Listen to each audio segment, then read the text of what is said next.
We are live one day in the KCBoys studio, aka my basement.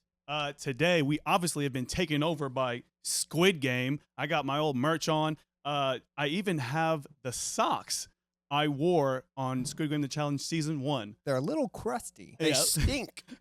And I forgot all about these. These got sent to me. I just found them literally an hour ago. So I was on Squid Game: The Challenge Season 1, player 243, and you probably missed it, but Chase was also on Squid Game. I was there briefly. I made an appearance. Player 242. Yep. Steven wanted to take a stroll down memory lane, relive his glory days.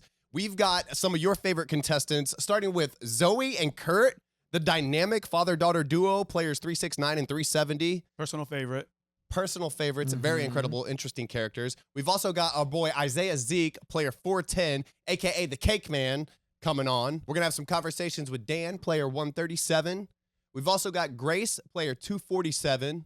Can't forget Kevin, cool dude, number 402. And we've also got Eric, the pathological liar, player 415, if that's even his real name. We're going to get into some deep dive, spill some tea regarding their experience. Let's get into it. Our first guest, who we're really excited about, my favorite couple in the whole show. We got Zoe and Kurt, the father-daughter duo. Zoe, player 369, and Kurt, player 370. Welcome to the program. Thank you. Thank you for having us. Absolutely. Anything you want to get off your chest before we get started on the show? Any explanations, any actions that need further clarification? Don't look at me like that.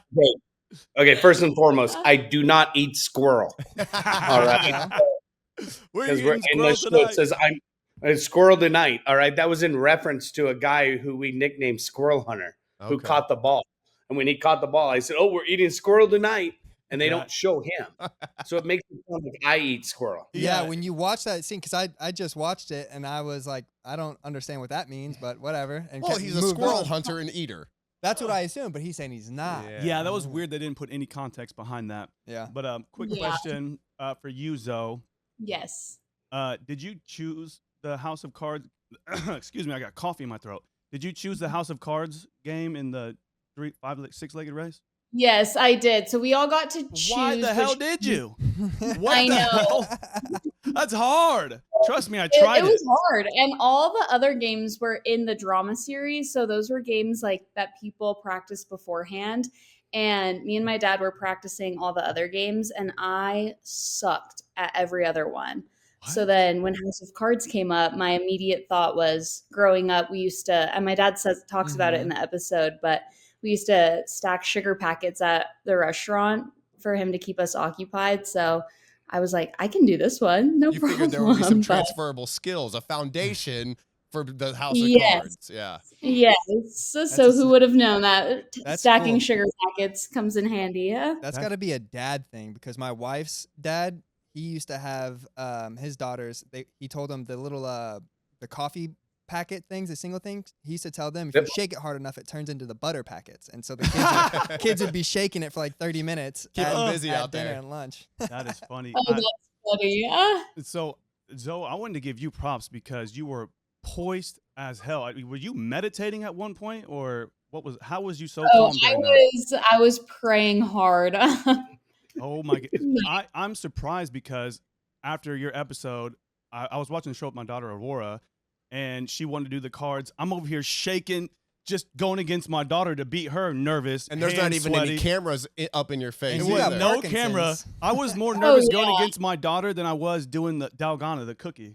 So props to you. That was very impressive. You did look incredibly poised, I will say, especially after, sometimes obviously it's inaccurate how they cut it up, but there were some people who the shakes, the tremors were getting in there. You did look like you were killing it. Girl who was like crumpling the cards. I felt so bad for her. We're talking to her. We're going to specifically because of that, we're talking to her. Kurt, what did you do? Remind me what you did in the 6-legged. He was on the very end. He did the kick. Yeah, I did the kick. Yep. And the only thing that was a little bit different is I did 1 on my thigh and 2 on my feet. I remember the that. Soccer, the athletic specimen of the man. He still got it. See, Kurt, and that's what I knew. I thought people are not going to think he's athletic. Come to find out, he's Ronaldo. That's what he's doing. Messi. What is your athletic background? I did it. I did it in the first try. No, he is shockingly very athletic. Do you have an Not- athletic background? You're not thinking it after my shirtless scene. I remembered that. That's I one am thing the I wasn't only willing to one. do. I'm the only one so far that they've shown without a shirt on. Are you Yep. kidding me? That is. It was a so good funny. look. I liked it. You're fine. I do have to say, I was watching the episode with my wife, and you brought her to actual tears when you were cheering on Zoe when you were waiting on her. On the big screen, yeah, that was so yeah, cool how they I don't did know what your guys' family It was situation, but my wife's got a single dad, and he's always been like super supportive of his daughters, and she was literally brought her to tears, and I was like, all right, I got to tell him, and she said she thought that was awesome to make sure that I told you that. Well, tell her Aw, thank thank you. you. Yeah, tell her thank you. It was very intense. And when Zoe was doing the House of Cards, I don't have much of a filter. When you're 55 years old, you lose a filter. Yeah. Mhm. And Respect. and then You and earned I it. said, when I told on the screen, I yelled at the screen, Zoe, calm your ass down. I'm like, I could have left the ass out. Okay. You got one of my favorite parts though is that your energy of just supporting your daughter, it was rallying people. Everybody there was also, I mean, like there's 9 other people in there, but the whole crowd was just around you, supporting her. Yeah. Very cool to It see. was cool. awesome. It was cool. Yeah, it was like, and we kind of knew after that, because I was the only one that they put up on the screen was that competition. That was the only one. And after Zoe came out, I'm like, I whisper in her ear, I said, "Oh, we have a target on our back now." And so you're I like, agree. I Yeah. think it was there before too. There's no doing. Okay, and that's what I was gonna say. You were over there warning your dad, like, go sit down, stop drawing so much attention, because he was being the Yes. social butterfly. Tell me about that. What made you want to tell him? Yeah. Like, So I also think in the episode, like I come off a little bit hard on him, just telling him to be quiet and tone it down a notch. But I promise it was so warranted. Like he was doing more than just talking to people. He was like running around like a kid in a candy store. That's my daughter over there. That's my daughter. And I'm like, you have got to stop. hey, chill. So honestly, I think like reflecting on the whole experience, we did balance each other out because he is so social and I'm a little more introverted. But yeah, day one, I'm like, I think we got to tone it down just a little bit. You Well, wouldn't know okay. it, but go ahead. I Go mean- ahead, Kurt. I'm going to counter that a little bit because it worked out to our favor. Because when in the very first game, I had met Jacob, one of the twins. Okay. And so I had met one of the twins, and Derek, my buddy, came up with the idea of getting a musician to count. That was And clever. so Mhm. Derek put Mike up to count, and I knew Jacob. I'm like, Jacob, talk to me. And he's like, when he bends over, he's actually talking to me, and I'm like, we have the musician to count. Use him. And I had, because I'm so social, I had met Jacob earlier. And then when the twins came back, when Raul came back into the game, if you see it on the show, he says, hey, how about we eliminate the father-daughter because they're a threat? And Jacob instantly says, no, absolutely not. He had your Because back. I was It just goes to show you never know. Sometimes, staying quiet is good. Sometimes talking to a bunch of people is good. Yeah, You never know. I You were a did- puppet master to organize the success, is what you did. Yeah.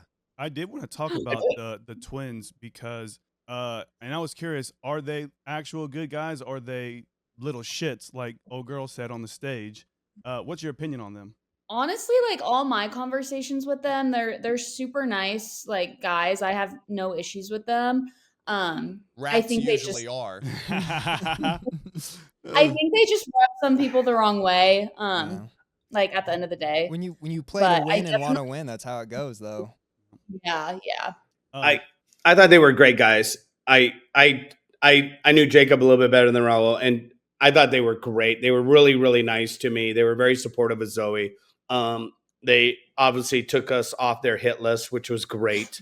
And then, and their biggest screw up was the ball toss Yeah. and that was a them bad choosing look. to go up front. That was their demise. Yeah. And agreed. they put themselves too much ahead of the team, and And that actually probably ended up being their demise. Yeah, that was not a good look. I saw that and I was like, you guys are two young, athletic looking guys. You guys don't need to be. You can catch a ball all the way in the back. I know your you can. place, bub. And where were you guys at in the line? Were you middle-ish or were you back? I think Well, Zoe was at the very back, never even had to do anything, never had to lift a pretty little finger. Smart. Yeah. So each team had like a certain amount of time to come up with a plan and then find their dot of where they were going to stand. Our team was complete chaos and we never actually came up with a solid plan before the timer ran out.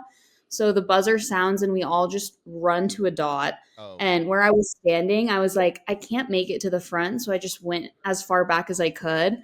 But that game was stressful because I can't catch at all. That was going to be my question. Do you think you would have been able to catch the ball if you would have had to? Dad, how about you? We went back to the dorm and people make balls out of like socks and underwear because there's nothing else to do. Mm-hmm. And tried catching. And I mean, I could not do it at all. Oh. It's so bad. Not only did they threw the ball, it was like a football. It was about the size of a football. So significantly easier. Oh, yeah. And they threw it across the dorm. And Joy goes like this because she's arguing at me because she's like, I can catch. Watch and this. Then they throw the football to her in the dorm. And she goes like this and she takes it in the throat. Oh, no. Why did they not show that? That's gold. Yeah. I'm like, there's a reason I'm on the sidelines with pom-poms and not doing anything with balls. That is so hilarious. So were there condoms in the dorm this time? Supposedly, I think there were, but they gave us lip balm this time. Yeah, we had Vaseline. And you guys have to fight for lip balm? Not the notorious cracked lips incidents that everybody was dealing with. So you started with lip balm, and did you guys get to go outside? Because we didn't get any fresh air until like day 3-ish or something. Well, also don't spoil anything. We only got fresh air when we went from stage to stage because I think we filmed in a different movie studio than you guys did. And there was different buildings. And so some of the games were in different buildings and you had to go outside to get to that different building. And that was great because then you could get some bearing on time. So they didn't give you was there a bunch of those or how did that work? Like breaks to go to the next game? Whenever we'd play games, we'd usually move between sets. And then I would say once a day, every other day, starting on like day 2 or 3, we got to go outside for like 5 minutes. Yeah. We heard that they were a lot nicer on us than you guys. Like our food, I think was a little bit better. I think they didn't torture us as much as you guys got tortured. I shouldn't say torture. Heads though. I was going to say part of it was the mind games, the mental games that I wouldn't know anything about, but yeah. Because you got out on the kids game. And it's like the production aspect is something that I never even anticipated. Like the 6-legged race took 2 days to film. Yeah. Oh, really? Wow. Yeah. And while we're not playing the game and while like the groups are separated, you're not allowed to talk. So you're in a room with 100 other players and you have to be completely silent. So I'm sure you can imagine like people are going crazy because you're just not allowed to speak. And I kept getting yelled at all the time because I never shut up. And so they were like, you gotta shut up. You're going to get me fired. I'm like, oh, whatever. I have a question. So your guys' dynamic and just being father-daughter little combo has been the centerpiece of the first 4 episodes. You guys are getting, so I was going to ask Zoe specifically, how much did you pay Netflix to have to own half of their airtime? Not only are you two like a huge part of the story, every cut, every B-roll while somebody's talking, it's your face. I'm like, so my girlfriend is convinced. She's like, this girl is gonna have like the most epic out ever, or she's gonna win the whole thing. They refuse to show anybody but her. So tell me about how do you guys feel about being literally one of the center focuses stars of the first 4 episodes? I mean, I was going into it not expecting anything because there's 456 players, and there were quite a few other like mother-daughter, mother-son pairs in there. Like there are a ton of duos this season. So I think like when me and my dad first got the casting call, we were like, oh, maybe we'll be the next Trey and Leanne, like all excited. And then you get there and you meet tons of other duos and you realize you're just another number. But I mean, as the show progresses, everything just starts to feel more real. But yeah, it's crazy watching the edits. Yeah. It's like when you hear a video of yourself talking and you're like, is that what I sound like? Well, you guys killed it. You both do excellent on camera for the intentional stuff and also for the candid stuff. So props to both of you guys. And yeah, you've definitely got some spotlights on you. Yeah, it was actually, we felt that we were going to be seen a little bit. I mean, they warn you, right? You don't guarantee airtime, right? And then they kind of prepare you. But then as it went on a little bit, you're like, oh, we're going to get some airtime. And then the first 4 dropped and we're like, oh crap. It's all us. Big time. Yeah, I noticed that because I would have to go back and do interviews nonstop. They had so much footage of me, they could have turned me into whatever character they wanted. I'm telling you that right now. Hours and hours of footage. Oh my gosh. Yeah. Yeah. Well, you guys were interviewed a lot. You were great. What's that? What was that? Oh, I said you guys were great. I mean, you guys were awesome in it. I know you went out in red light, green light. I know, and I felt bad for you that you went out that early and everything. But I mean, hey, your boy there carried the rope real well, man. He did great. He was supposed to be my social one too, like you are for your daughter. Yeah, there wasn't nearly as many like pairs, people who came in pairs, and so we obviously, having never seen the show, not knowing how it was going to play out, we're like, does this need to be a secret? And now that I know how targeted the pairs are, there was probably only a few. There was a pair of twins with us best friends, Father, daughter, or father, son.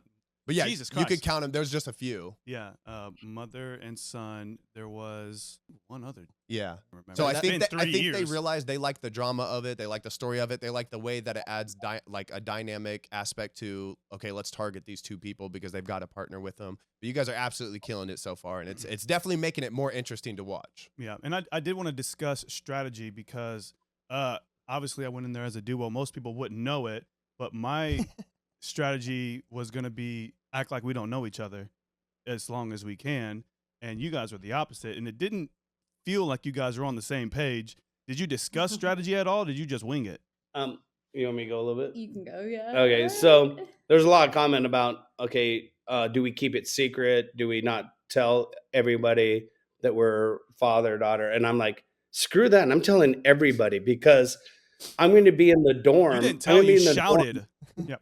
So we went in the game. I'm like, I'm going to tell everyone she's my daughter because if I don't, everyone's going to think I'm a creeper talking to this girl, right? This young girl.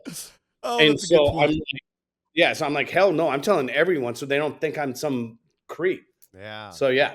That makes sense. It's was- either that or you don't talk to her at all and pretend like you don't know her, and that would be extremely hard. So reputation. Yeah, I'm not that smart. I'm not that smart. So I think would it's a smart move to wear your heart on your sleeve and put it all out there. You're not trying to hide anything. I think people respond positively to authenticity. I agree. Yeah. Yeah. Yeah. Yep. How did Even you though it guys drove- feel even though it about? drove her crazy.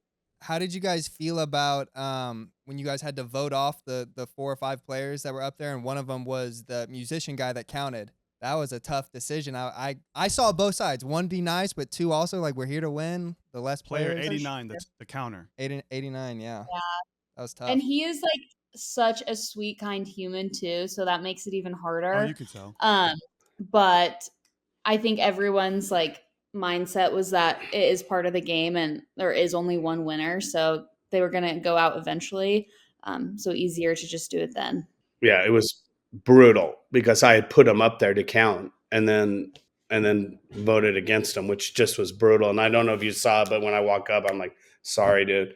And he actually waved at me and says, it's okay. Yeah. Because it was And too it was late like- at that point, right?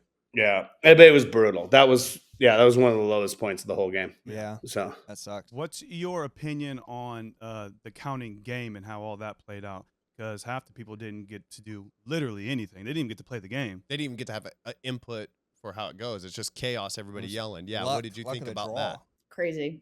it was I mean, it makes for great TV, I think. But it really sucks for the people that traveled all the way there, are so excited to like play the game and then I feel like get kind of cut short, but I don't know. It Yeah. was pretty epic.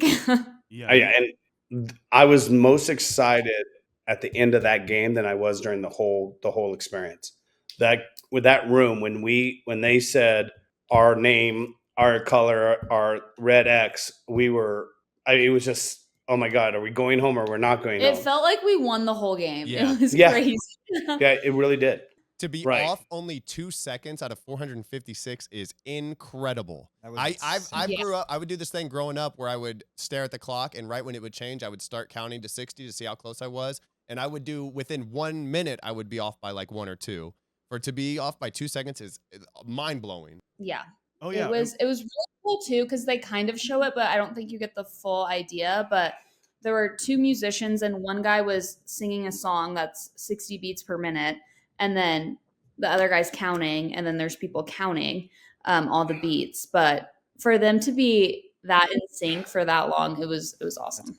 Yeah, it was incredible. It was some Pink Floyd song Yeah. that they were singing, and they were humming a Pink Floyd song. And then it was great because one of the counters would say, "Hey, you're going too fast, or you're going too slow, or you're going." So they would correct each other a little bit. Yeah. And that And- average and- kept you on. Yeah. Yeah, and good for Jacob, the twin, who let it happen, right? And then good for the other people in the crowd. We kept our mouth shut and just let them do it. And the blue team, everyone kept chiming in, Mm-hmm. and Chaos. we heard Bad. we heard from Raul, the other twin, that it was just chaos. Mhm. Yeah. And Jacob did a good job locking us all in. Yeah, Zoe, you said it best. Like 200 plus, 250 people showing up, just going through this entire auditioning and interview process to show up on the game. You get flown out there, you're there, you get to put on the thing, you go through it, and then you're instantly gone at the first challenge. I can't even imagine. Yeah, I wonder. I know. You know how it feels. Yeah. You know how it feels. I have a little bit of solace because that was completely within my control. This one was harder to watch because you knew, okay, I can't yell anything to give them an idea. There's 200 people yelling, but I also want to have some say in the way my fate plays out. Yeah. Quick Yeah. question: Yeah, did you guys have to quarantine at all? I don't know if that was just a COVID thing, but we quarantined for multiple days, wasn't it? Yeah, it was 3 days. Yeah. Did you guys have to deal with that? Ours was 2 days, but yeah, we were. Oh, that's not too Yeah. bad. These two Yeah, were 2 days. sneaking in each other's It was more- hotel rooms, It was hiding. true. It's true. So we got caught sneaking into each other's room. We was watching It was the Chiefs the game. Chiefs game, playoff game. Yeah. They wouldn't know about that, but it was playoff, Oh, right? yeah, it was. Oh, ow. Yeah, we ended up getting caught though, because we're not sneaky whatsoever. But we also got told that some people were hooking up in the hotel rooms and literally hooking up and got kicked out. got booted from the show. One of the workers Yeah. told us that. They were super strict on it this season, like security guards on every hallway. Yeah.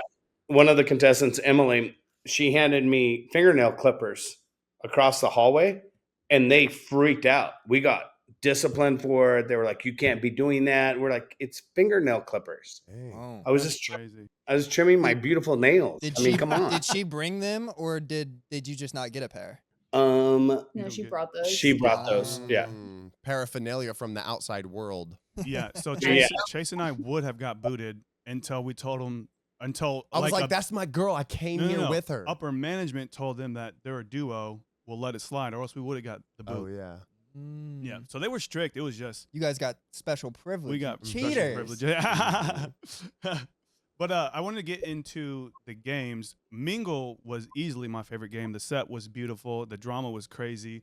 It started with laughs and dancing. You were dancing at one point, Zoe, to Mhm. tears. That was like the, that. if I remember correctly, it was the Around the World Yeah. Around. Yep.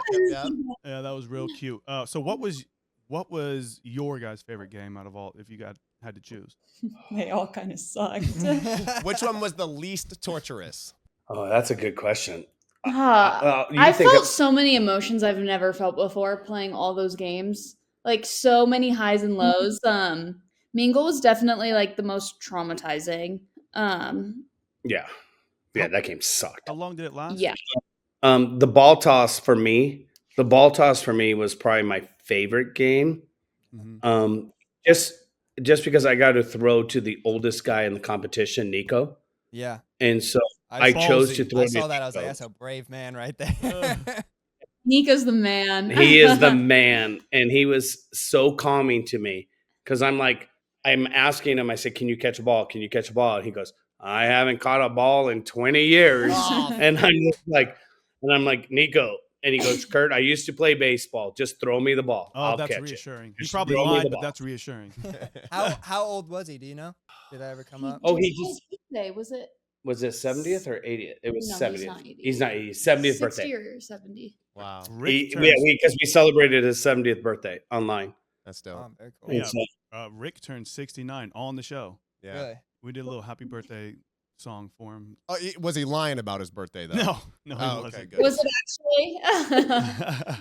But By the way, that was Zoe's idea. That was Zoe's idea to sing Eric happy birthday. Yeah. oh, so Yeah. nice. It was Played whose me. idea was it for Rick? I don't remember, but I was all up in there with him. I want to get into Mingle and the revolt everybody had. Was that improvised? How did that happen? Because it was very clever on production's part doing the marble edition. Yes. No, it was. And like, you see it in the episode how intense Mingle is, but living it, it was 10 times worse. Like, everybody was so emotional, exhausted, like physically, mentally, everything. And just the time between each round, like, you're probably on that carousel for like 15 minutes and everyone's screaming at each other, like trying to figure out every possible number. And like at the end, people were like, "No, we're done. We're done." It took forever. They played way too many rounds, and we were all so mentally and physically exhausted. I mean, we were wiped out. Yeah. And yeah, it was just get us out of here. And I do think it was always the plan to end in a pair, but instead of like running to the room, we just held hands instead. Yeah, that turned out very dramatic, very epic, and it was well done. Very kumbaya, Yeah. not enough throat slitting backstabbing for me personally. But no, I think they did a good job of getting across how taxing it was for you guys and how you guys they were saying like literally it can't be another round. There's not another round. Yeah. Yeah. And dude, there were so many arguments and fights and accusations and you screwed me or I screwed you or done. I thought I was part of this. I mean, there was a lot of that. Yeah. I mean, I can't even imagine. I mean, was trying to strategize with my girlfriend, like, what would we do? And then every time we came with a solution, it's like, no, that wouldn't work because this. And it's like, it's kind of a free for all. Once you go through once after 3 rounds, it's a free for all. And Yeah, basically. Yeah. yeah. And we were really close with Jeffrey and Perla. And so us 4 were really tight. So sticking together. Yeah. Yeah. So how you guys open the present and you see the marbles, what's going through your head? well, Oh shit. yeah, Zoe's like, oh shit, one of us is going home. And I'm like, huh? What? I'm like, oh crap. Cannot Oh compute. crap. I was a little exhausted. And so it didn't click with me as fast as it clicked with her. And I'm just like, oh crap. Yeah. And then, right. And I so, think we knew it eventually it was gonna happen. Yeah. So it sucked, but yeah. And we totally got tricked into it. I mean, we would have never partnered up if we didn't think we were running to a Yeah, door. very clever. Because they told us the number's 2. All right, let's go. Yeah. I think they And then did that. I think a lot of people, what might be the case, a lot of people know the marbles are coming at some point. And so to get it down to 2, that's what I was going to ask going into it. Not strategy for playing the game, but strategy with regards to whether you guys were going to pair up or split up for the different tasks. Had you guys discussed that at all? Because it is kind of a crapshoot of whether you should be together or intentionally separate yourselves. We would have separated. Yeah. I think if we knew Marbles was coming, we were to separate it and played against some random person. probably. Yeah. And that's what we did. That's what we did in pentathlon. We split up. Yeah. Well, And that sucked. Yeah. Right. And so, yeah, I was very stressed because I didn't know if she went home or not, or if she's on the next plane or mhm. what's going on. I mean, so I'm glad. yeah, that drama was real. I'm glad you guys separated because that made for some good TV. I'll tell you what. Mhm. At your guys' expense. It was awesome. I wanted to I get. really thought during that whole thing, you guys are too young to remember, but Howard Cosell would say the agony of defeat. And you would be, ABC Sports would come on the TV and it was a ski jumper crashing. And I'm thinking, they're going to watch me cry as Zoe loses. And I really thought Zoe was going to lose He had during no this whole faith time. in me. No. It's hard to balance being optimistic and being a realist of this could be the end, but it's too many emotions, Kurt. And we could see the roller coaster. We could see it. Yeah, I was sure that she was going home and they were going to catch me crying. Yeah. Well, she killed her part. She of killed the game. House of Cards. It might have been the smoothest of all the House of Cards. Yeah. Well, Yeah. Yeah. my prediction, I'm just going to throw it out there. I think Dad eliminates himself, sacrifices himself. If Dad eliminates himself at marbles, I might shit a brick. No, you guys are too competitive. I don't know. Yeah, so I wanted to delve a little bit into your relationship. Can you guys describe your relationship with each other? I know you went into a little bit into it on the show, but how is your dynamic? I would say we're more just best buds, especially as I've gotten older. I always say my dad's one of my best friends. Like growing up, he was my biggest supporter, protector, all the amazing dad things. And now that I'm older, it's like we can really be best friends. It's awesome. Yeah. And I have 3 beautiful kids. Zoe, my oldest one. Noah's my son, the middle one. And then we have Evelyn, our youngest one that's 19. And I'm close to all my kids. Zoe's pretty adventurous. And so she puts up with my antics and everything I want to do. And like 4 or 5 years ago, I had a wild hair to go to base camp at Mount Everest. And I said, Zoe, do you want to go to base camp at Mount Everest? And she goes, yeah. And within 30 minutes, she booked it. Wow. Oh, wow. And Straight that to the was- Paul. Yeah, and that was 11 days. That was an 11-day hike. It was 8 days up, 3 days back. Wow. That is absolutely Wait, so you incredible. climbed Mount Everest? Base camp. Oh, Camp. Which is Yeah. still like 8,900 meters or something like that? It was. We went the highest. We summited a peak one morning on the way. We summited a peak right after base camp.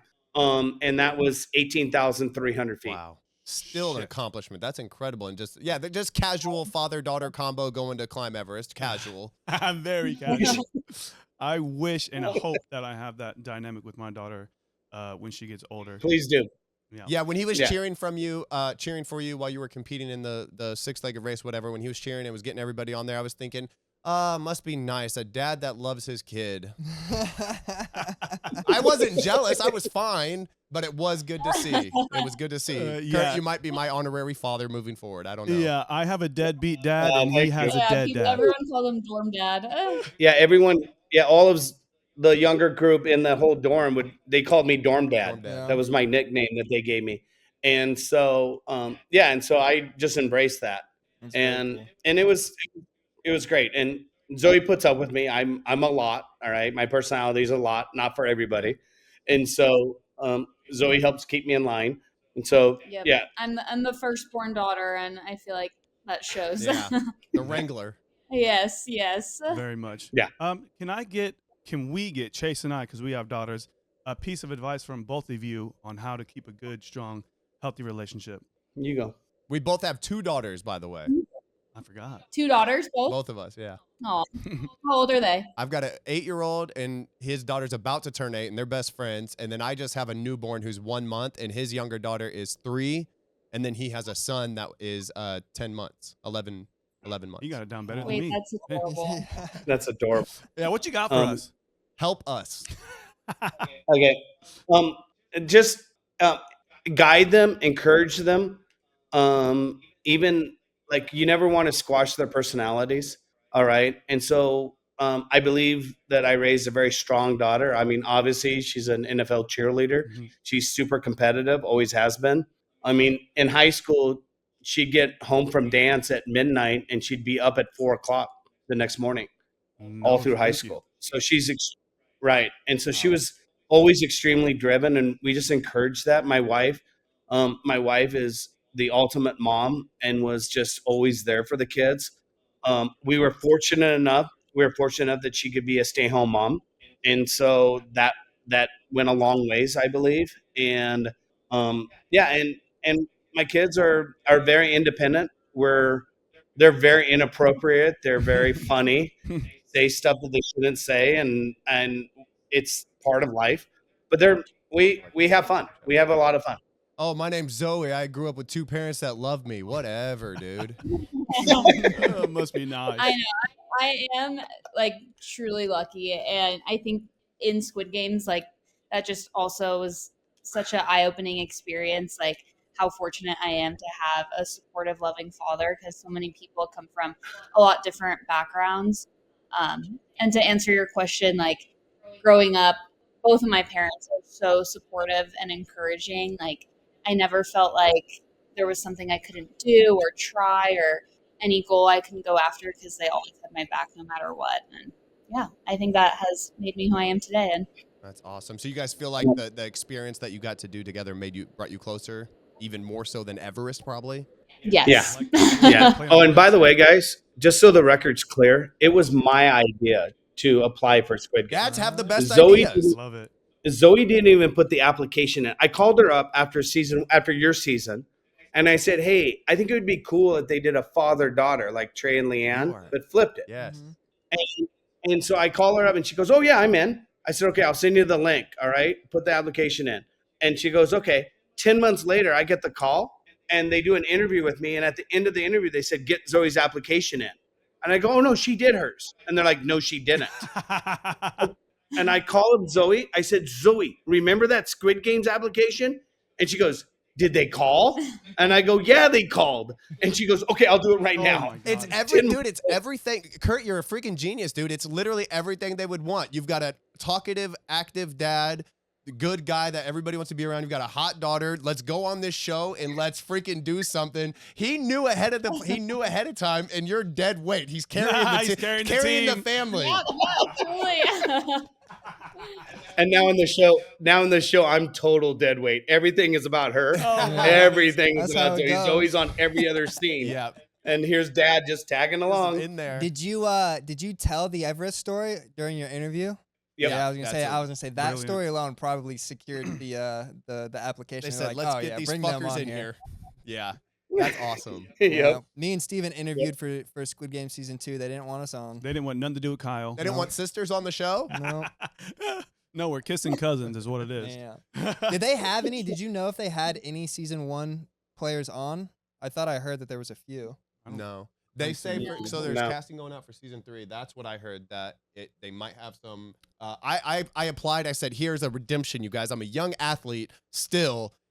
Get me back. To get out at red light, green light is not indicative of my athletic prowess. Please have me back. And I cried. So hopefully they'll listen to me. New development. I have gout now. Damn it. Development. And by the way, I did not, when you went out in red light, green light, I didn't see you move. I didn't move. Nobody saw me move except for Steven, but he did. runs his mouth, so I No. don't trust it. Nobody saw me move. No, I 100% seen it. That I told him, start late, stop early, and he decided to stop late. He got confused and did it backwards, I think. And I seen it with my own eyes because he was probably like 5-6 feet in front of me.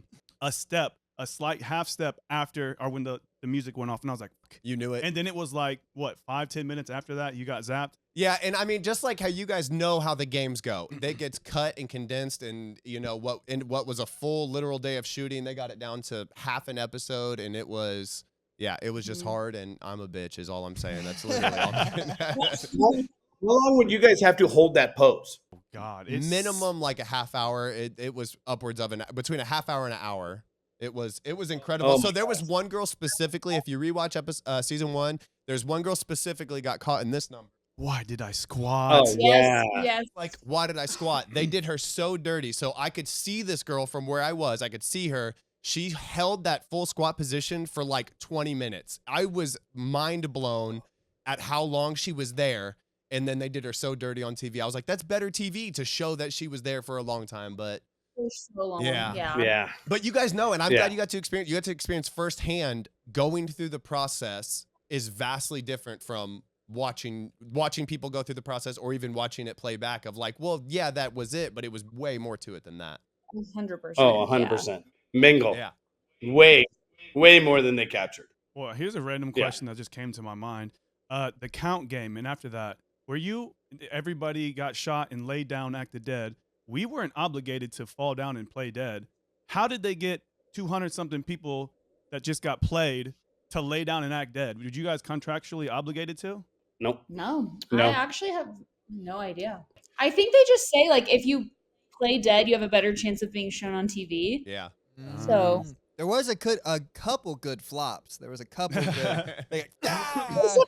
And then there was a couple of people got popped and they didn't do anything, and then they just cut. And I was like, oh, that guy didn't lay down or whatever. Okay, so I'm gonna do some quick questions and then we'll wrap it up. Okay. I'm getting sick, so you'll have to excuse me. Oh, invite us over. Why don't you? Yeah, the dang Spit in my mouth. Right now. kids got sick. This one wasn't a part of it, but I just thought of it real quick. Zoe, what was more nerve-wracking, doing your first cheer in front of tens of thousands of people, or doing your House of Card game? Probably House of Cards. I'm not gonna lie. Yeah, that's Having millions of 4 people. people watch me is way more stressful than 70,000. That's incredible. Yeah. Okay, so here's the quick questions, and it can go Zoe, then Dad, and you can make them as long as you want. I'm just gonna, you guys answer. I'm gonna ask, and we're gonna just do it rapidly. So who was your favorite player, other than each other? Starting with you, Zoe. I had like 10 contestants at my meeting, so I would say all 10 of them. Okay, easy way out. Dad. My boy Derek went out in pentathlon, and we were really close. And then Justin Squirrel Hunter was my next closest guy. Yes. Who was the sketchiest? Oh, sorry, what? Who was the sketchiest player? Ooh, drama. After watching it, Eric, for sure. Hey, baby. Jonty, is that right? Yeah. Jonty was mine. Jonty was I didn't trust him as far as I could throw him. Okay, you had a good sense because because obviously he's in that room with the other three waiting on Viper's performance, and you could just see the that's when he really started to show his colors, the snake in the grass, the rat of the man. So you had a good judge of character on that one, Kurt. Yeah, I was lucky to smell that one out real fast. Yeah. Who was the biggest prick and who was the loveliest? Oh, the loveliest was Lizzie, 193. One of my closest friends, but she was so nice. Yeah. Did you guys have like a from season 1? Brighton was like the most hated guy. Did you guys have like a guy in your The biggest prick. group that the guy he sucked, or girl? I honestly think Jaunty was kind of like that for Yeah, the first part of really? it, for sure. Yeah, he was just very loud. He's very confident. His ego's pretty big, and so yeah, he was mine. But the sweetest person is we actually would call her Sweet Emily. Yeah, she's so sweet. Sweet Emily was I don't know what Emily's I don't know her number. And she was just so she came up to me and she goes, I don't think this game is made out for people like me. Oh no. Oh, that's Oh yeah. And she was just like, I wasn't very close to my dad, and you were just like a dad to me. And she was just so sweet. She's an elementary school teacher, and she would be the best elementary school teacher. Yeah, she's awesome. That's Yeah. super Yeah. cool. This is reminding me of Rick. I had similar feelings with Rick. I rewatched That is your it. dad. He's my honorary dad. I rewatched it and it just reminded me of how kind and genuine he is, and it made me miss that little short and brief stint we had with each other. I'm going to interview by the way- him later today, so catching up for the first time Matt- in a year. Matt's probably Matt was probably the nicest, came across very loud, obnoxious, but I think he's probably the one that's misconstrued the most. Okay. 98. In 98, Matt, we loved Matt. Yeah. He's great. He's great. New York cop. Yeah. Oh yeah, I told Steven, I said, what's up with the bald guys having the same personality? Because he kind of Him and reminded me Dan. of Dan from the first season. Yeah. Yeah. I have an aversion to authority in general. I was rooting for him whenever he was speaking up. So the twin, I can't remember which twin it was, didn't want to throw him the ball. And then he advocated for himself, handled the whole situation, and eventually got him to throw it to him. Respect. And I was like, yeah, he made it happen. That's a man taking the game into his hand as much as possible. I liked it, blah, blah, blah. Cut to the interview. He's a narc. And I told my girlfriend, damn it. I knew he was on one side of the law or the other, and now I don't like him, and I won't be cheering for him. out of my own because of my own psychological and emotional shortcomings, but I won't be cheering for him. Oh. He's a dad. He's a dad and was very supportive of Zoe. Yeah. Yeah. Good. All right, fine. He's a good. I trust your judgment, so fine. Okay. In a borderline prison, where you got hundreds of people who don't know each other, you're showering together, you're group pooping. What was the most awkward moment? Most awkward moment.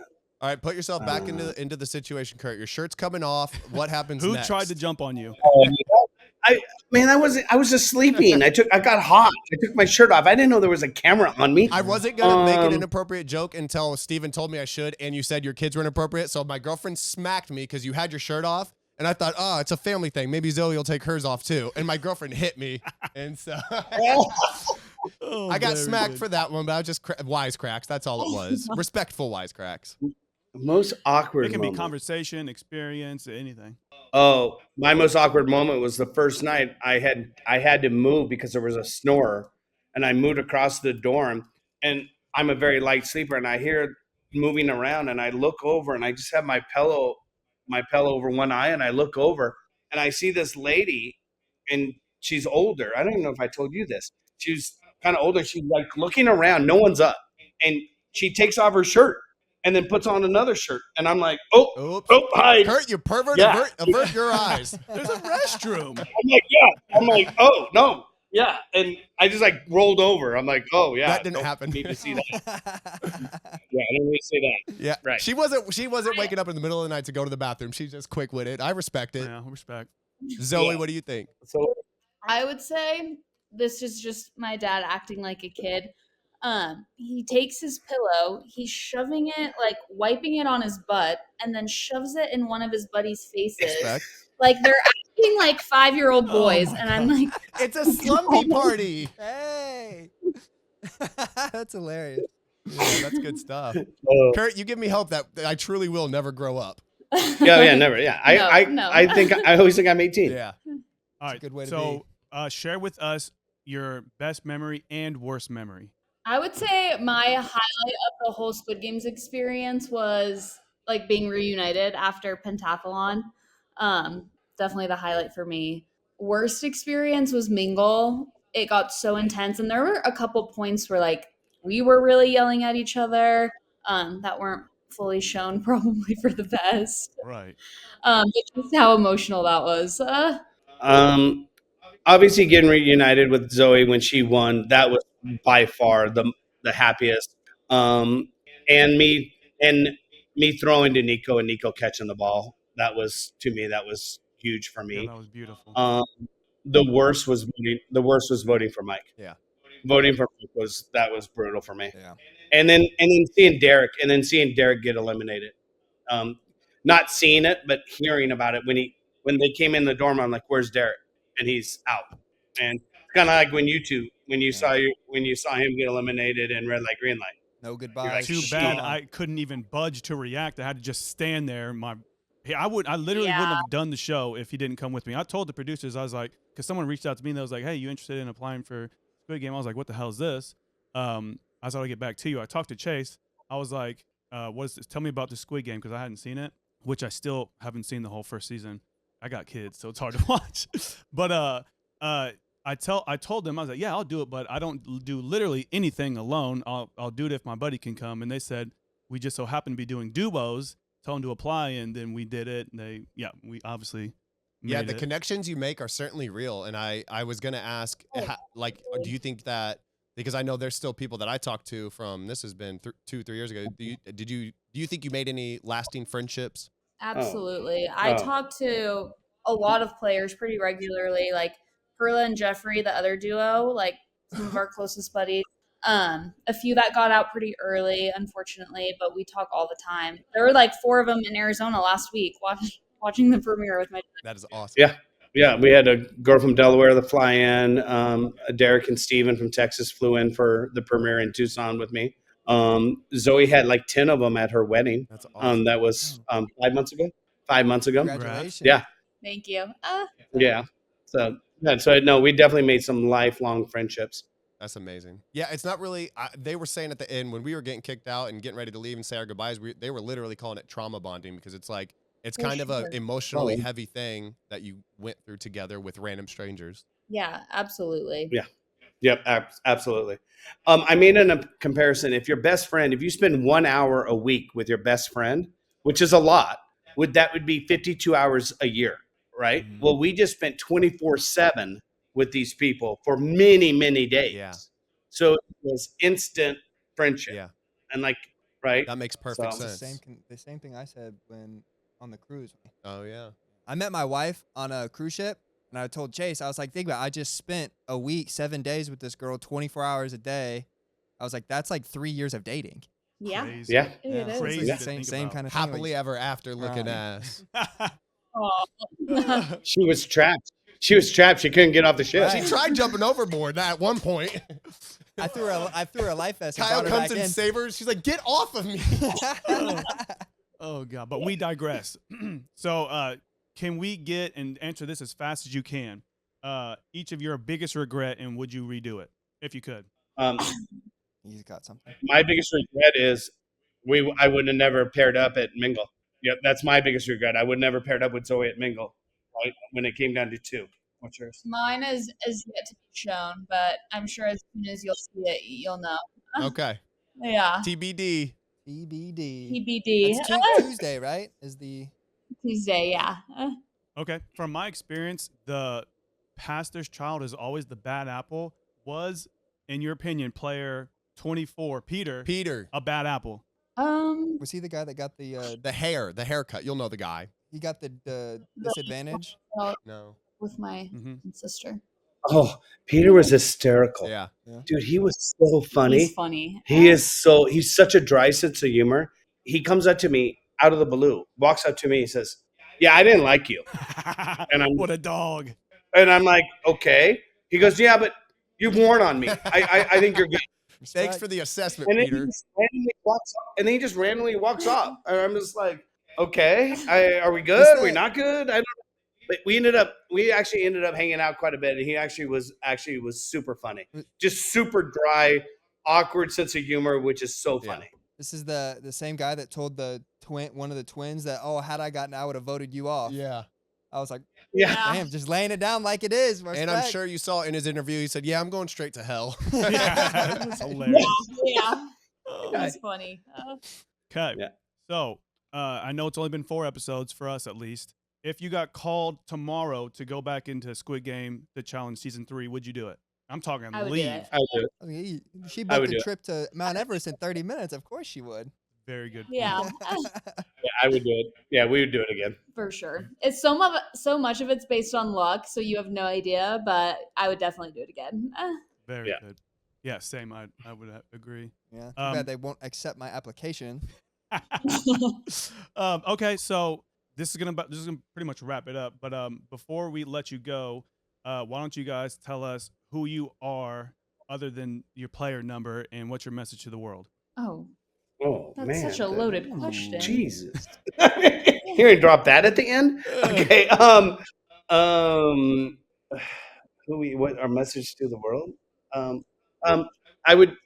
go. I said I'm a very proud husband, father of 3 beautiful kids, and I'm only going to be on this world for a short amount of time. So my kids are my only legacy off of this planet. So my priority is always going to be them, my family, and my friends.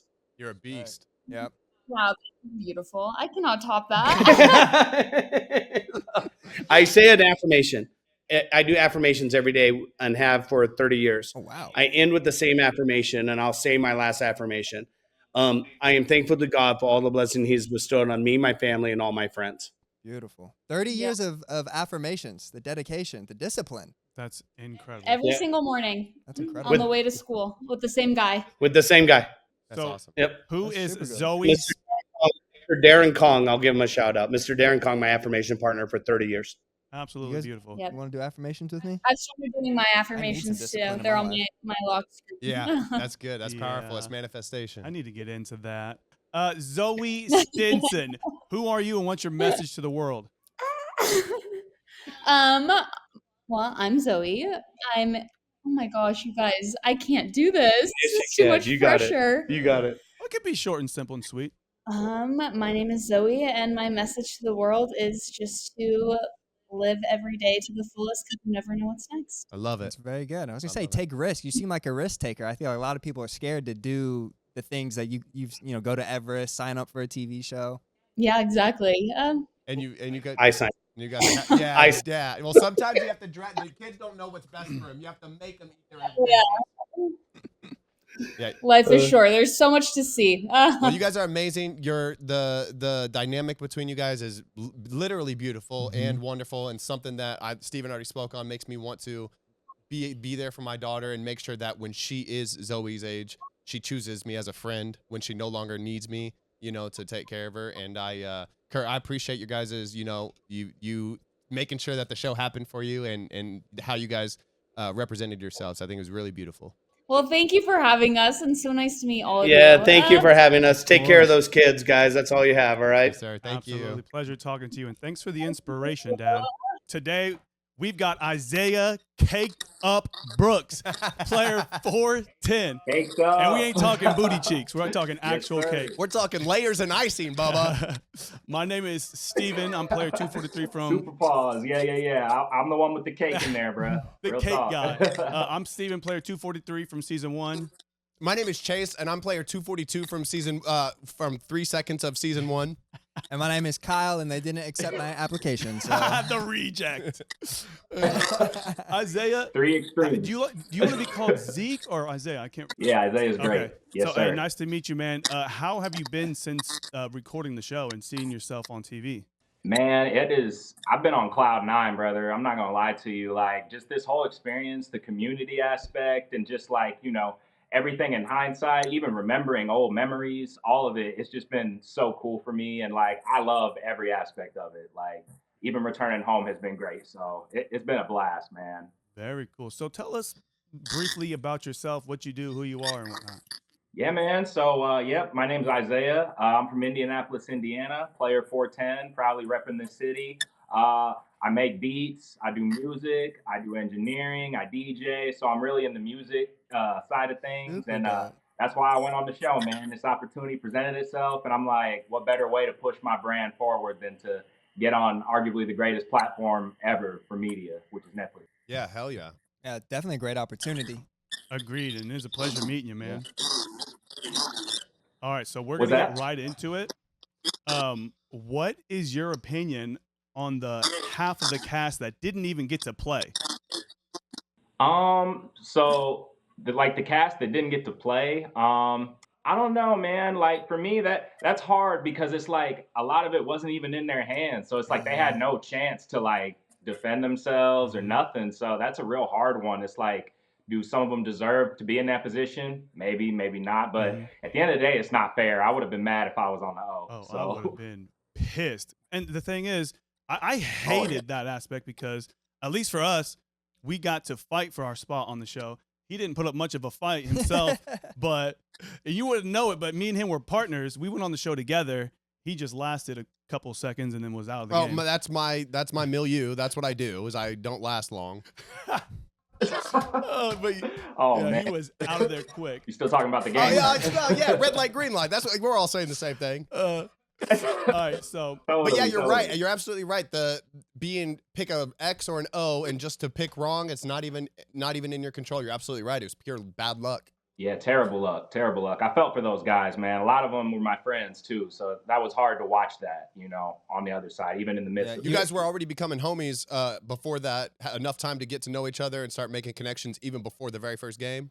Yeah, man, it goes back to the hotel, like even checking in from like the airport and stuff. So we weren't allowed to like intermingle a lot, you know what I'm saying? But that shuttle ride from the airport over to the hotel, you see who's a part of the game. And honestly, that was the coolest part. I'm like, okay, I'm not alone in here. And you start bonding, tell them where y'all from, that type of thing. So there was definitely some bonds going into game one. Very cool. okay, so we have about 15 minutes. So we have about 15 minutes. We're gonna try to make it pretty quick.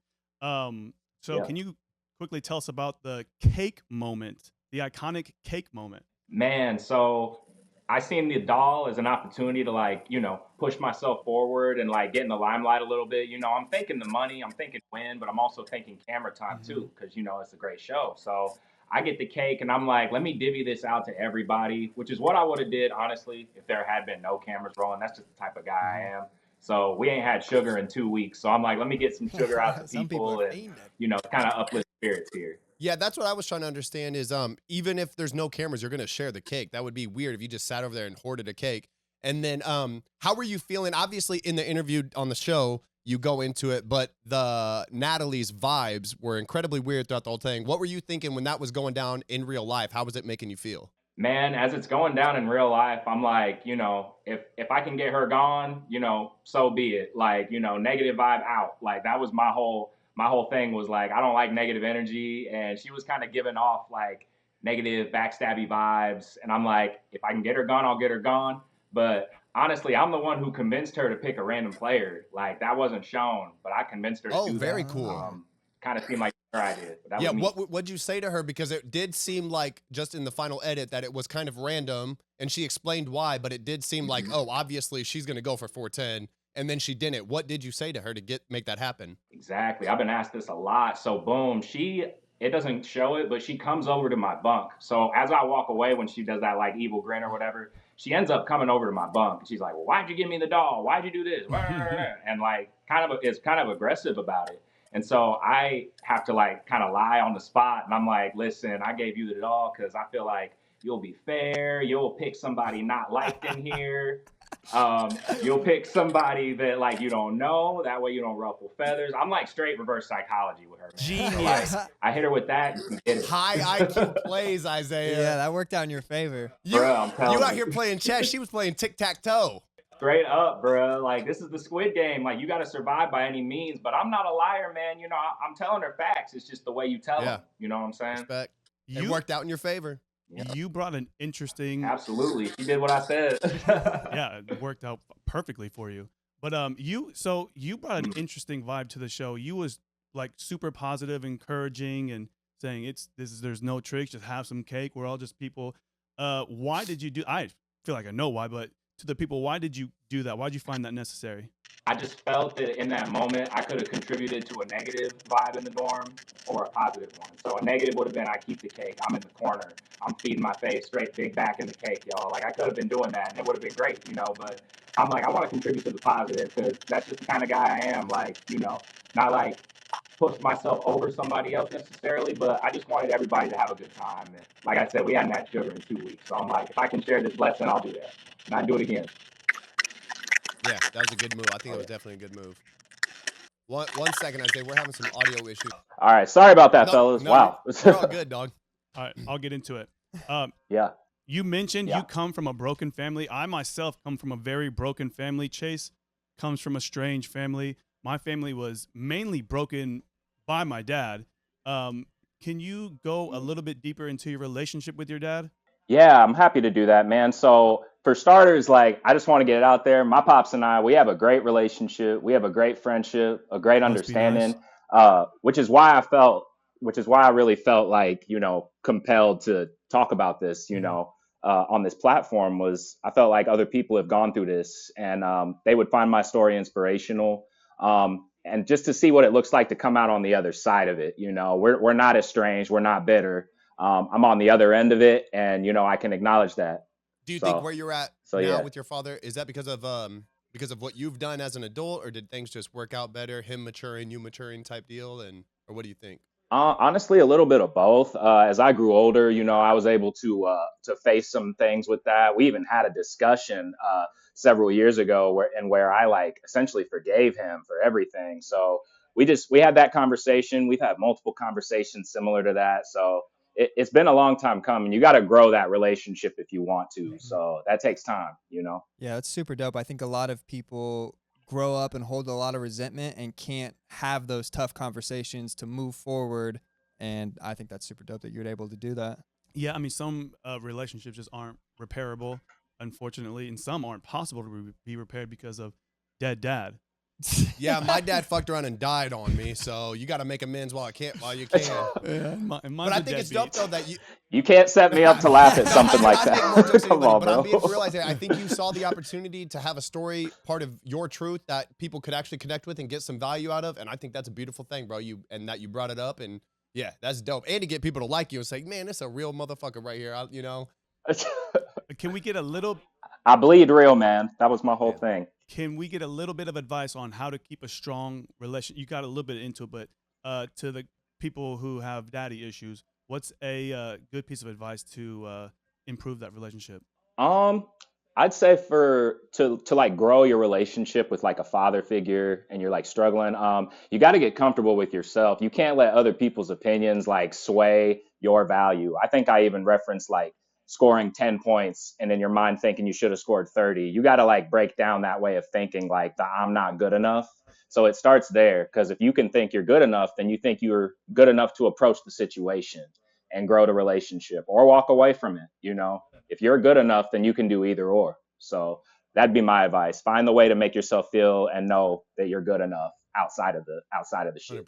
When you walked up to Natalie, player 75, and gave her the doll, you were doing the Conor McGregor. I saw that a few times. Who started that? Where'd all that come from? That thing was swinging. Man, so I'm an avid fan. UFC, man. I love UFC. So just hitting that was like, I told the production crew, I was like, can I hit the McGregor walk when I walk in? Because they're like, do something funny, like be happy when you walk in. I'm like, this could be different. Let me hit the stroll, man. So I hit that, and I don't know what came over me, man. I hit it as I walked over to Natalie too. So I don't know. I just tapped in. Yeah, that was perfect. That was gold. Yes, that was very good. Into the next question, because we don't have a lot of time. Did old girl really cry? Was that real whenever you said, "Get off me, Viking"? Tell us about that. Oh man, so Mackenzie, player 451. I don't know if she cried like right in the moment, but there had definitely been some tears leading up to that, and like it was a very emotional game, Mingle. So I completely understood where she was at. Those emotions need to go somewhere. You feel me? But I'm like, what I said wasn't mean. Like I just called him a Viking. He looked like he's straight out of Game of Thrones. Like I'm not making the shit up. So like, I was like, how am I mean? But yeah, she shed some tears. I don't know if in that moment she did. I think you're true. I think it was absolutely just a projection of something else, because me and Kyle were both like, wait, if we got called Viking, I'd be like, oh hell yeah, chest puffed out. That's you was like, get the hell out of here, Viking. He's a warrior. I think you're right. Get off me, boy. I think you're right though, because we heard from Zoe and Kurt how emotionally strenuous Mingle was, and there was just a multitude of factors compounding that led her just feeling overwhelmed, maybe. Yeah, it was a lot, man. And that's a lot of pressure. And like, not everyone is equipped to handle that type of thing. Like, I know I can, just because to me, it's not that deep. We're not dying in there. But people were really crying and they were jarred by this shit. So I get it. But, I'm just making it funny. So if you're going to come at me, like, I'm going to just shrug you off. I could sense from your first interview, you built different. I could tell. Yeah. I was like, yeah, that's a real He's one. One right is the there. one of the real ones. One of the genuine ones. Oh, yeah. Doorman, y'all. I was at the door keeping people out, man. I saw you had to box a couple times, counting and then boxing and getting in. I was like, yep. That was my role, man. And shout out to the team, really, because they decided like we need a doorman and we need somebody to count before we take off. So I was the doorman. And as we get there, 1, 2, 3, I know I'm going to be 10. Sorry about you. That's why I said what I said. You secured the hell out of your role, and that was good, dude. You brought value to the group, which led to the survival. Yeah. Okay, so we have a few more minutes. Facts. I'm going to ask you some quick questions. I want your quickest responses. Just try to get it out. The first thing that comes to mind. Okay, the twins, were they good guys or little shits? Evil as hell, little shits. They was giving off some sketchy vibes, bro. They was giving off some sketchy vibes. Who was the sketchiest player in your opinion? Sketchiest player was John T, player 118. Y'all saw all of it. I don't even need to say much. Like, bro was acting. Like, he was doing all type of shit. Who was your favorite player? Favorite player, and I'm not just saying this because you're here, Steven, but favorite player was my boy Steven, player 183. He was hilarious. Great dude. He played well. Who was the loveliest? Player 427, my girl Julia. She was like in our close group. Like, we were kind of like Gambu gang in that way, and she was a light. Very cool. So. Shout out Julia. Best memory and worst memory. Yeah. All right, so best memory would be player 165, I believe. His name's Zach. He and I, we're all singing in the dorm, right? Everyone's singing songs. So then he and I start singing Creep by Radiohead. And I'm like beatboxing and doing the drums, and he's doing the vocals. And people started gathering around, man.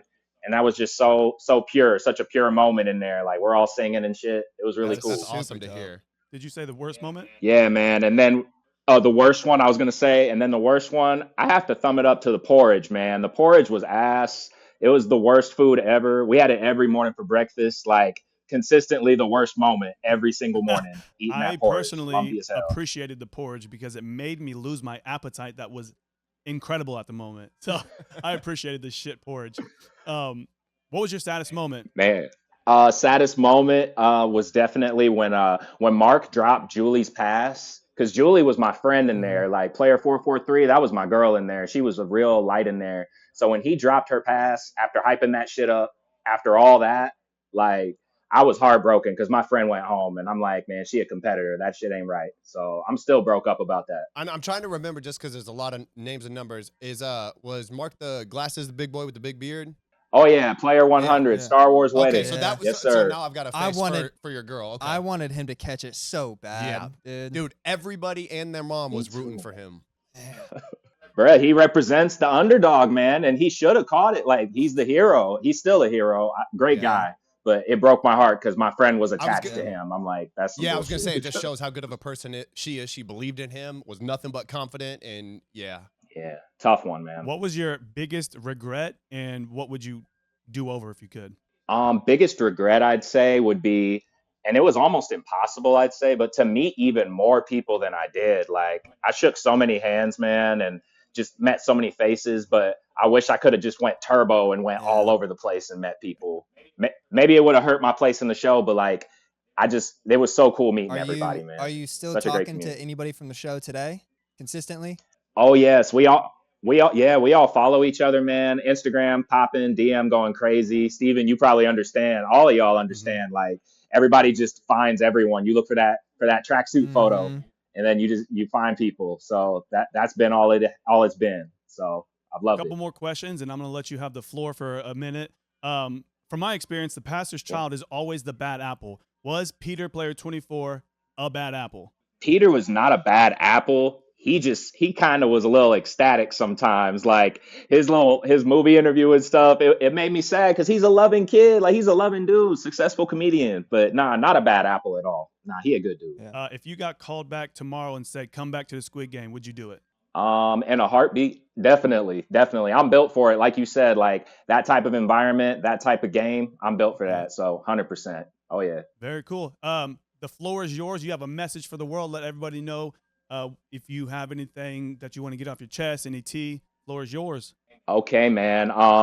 Just shout out to all the players who played, man, and played great games. Shout out to the ones who you looked out for me in there. Big 410. We all got a little 410 in us. I do have something to say, though. John T., my guy, you were not the deciding vote. He put out a little TikTok saying he was the deciding vote. How you the deciding vote when you got players voting after you? You wasn't number one. We went descending order, highest to lowest. You was 118, bro. I don't want to hear it. Isaiah, dude, it's an absolute pleasure meeting you and pleasure talking to you. We appreciate the time. We got to get to the next one, brother. Yeah, thank you so much, Isaiah. Definitely your authenticity came through on screen, came through in the interview. You seemed like a real one, bro. Appreciate it so much, for real. Hey, thank you for the opportunity, guys. Pleasure talking with y'all. Great meeting you, and look forward to what comes next. Anytime, too. I'm always down. Keep making the most out of this opportunity. Keep riding this wave, dog. Put your music on. And now we got player 137, Dan Garrity. I'm Steven, player 2 from season 1. This is Chase and Kyle. He was also on season 1. You wouldn't know it, though. You probably missed him. For 30 seconds. He got out in red light, green light. But it's nice to meet you, brother. Nice meeting you guys as well. So appreciate having me on. Absolutely. Tell us a little bit about your experience on Squid Game, the challenge, and what maybe go into a little bit of things we didn't get to see. Sure, absolutely. Yeah, appreciate the opportunity, guys. Steven, I am fangirling a little bit. You were my number one. You and Rick and that connection, I'm sure you hear that all the time. But yeah, so yeah, I mean, what an incredible experience. I mean, inside a pressure cooker, essentially. Yeah. There's no distractions. And you know, you build relationships so deep in such a short period of time. which is just so, I don't know, nothing that I've ever experienced before. And it's kind of hard to explain. But what you see on TV is like that first episode is like a fraction of what actually happened behind the scenes and everything. But really what I want to get out from my personal story is how I exited the game. And so the first 4 episodes obviously dropped on Tuesday. You know, if you know where to look, my family, you know, they're like, oh, I see dad. Here he is over here. And I have to point it out. But then I'm a little more predominant in episode 2, 3, and 4. And on episode 4 in Mingle is where I actually was eliminated. But I was with the strongest alliance. So Marcus, number 021, at the when we ate lunch, he got the advantage. So he was the guy that got the advantage inside the spork, the wrapper. It said what the game was, which it was going to be Mingle, and it said the first number, which was going to be 6.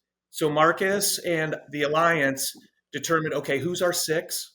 And then unfortunately, we had to shift a little bit because Austin, who was in our alliance, actually had to pick someone to be in his disadvantage because he took the doll, got a disadvantage. So we tethered him to one of the twins, and that group, that alliance, was one of the stronger groups as well.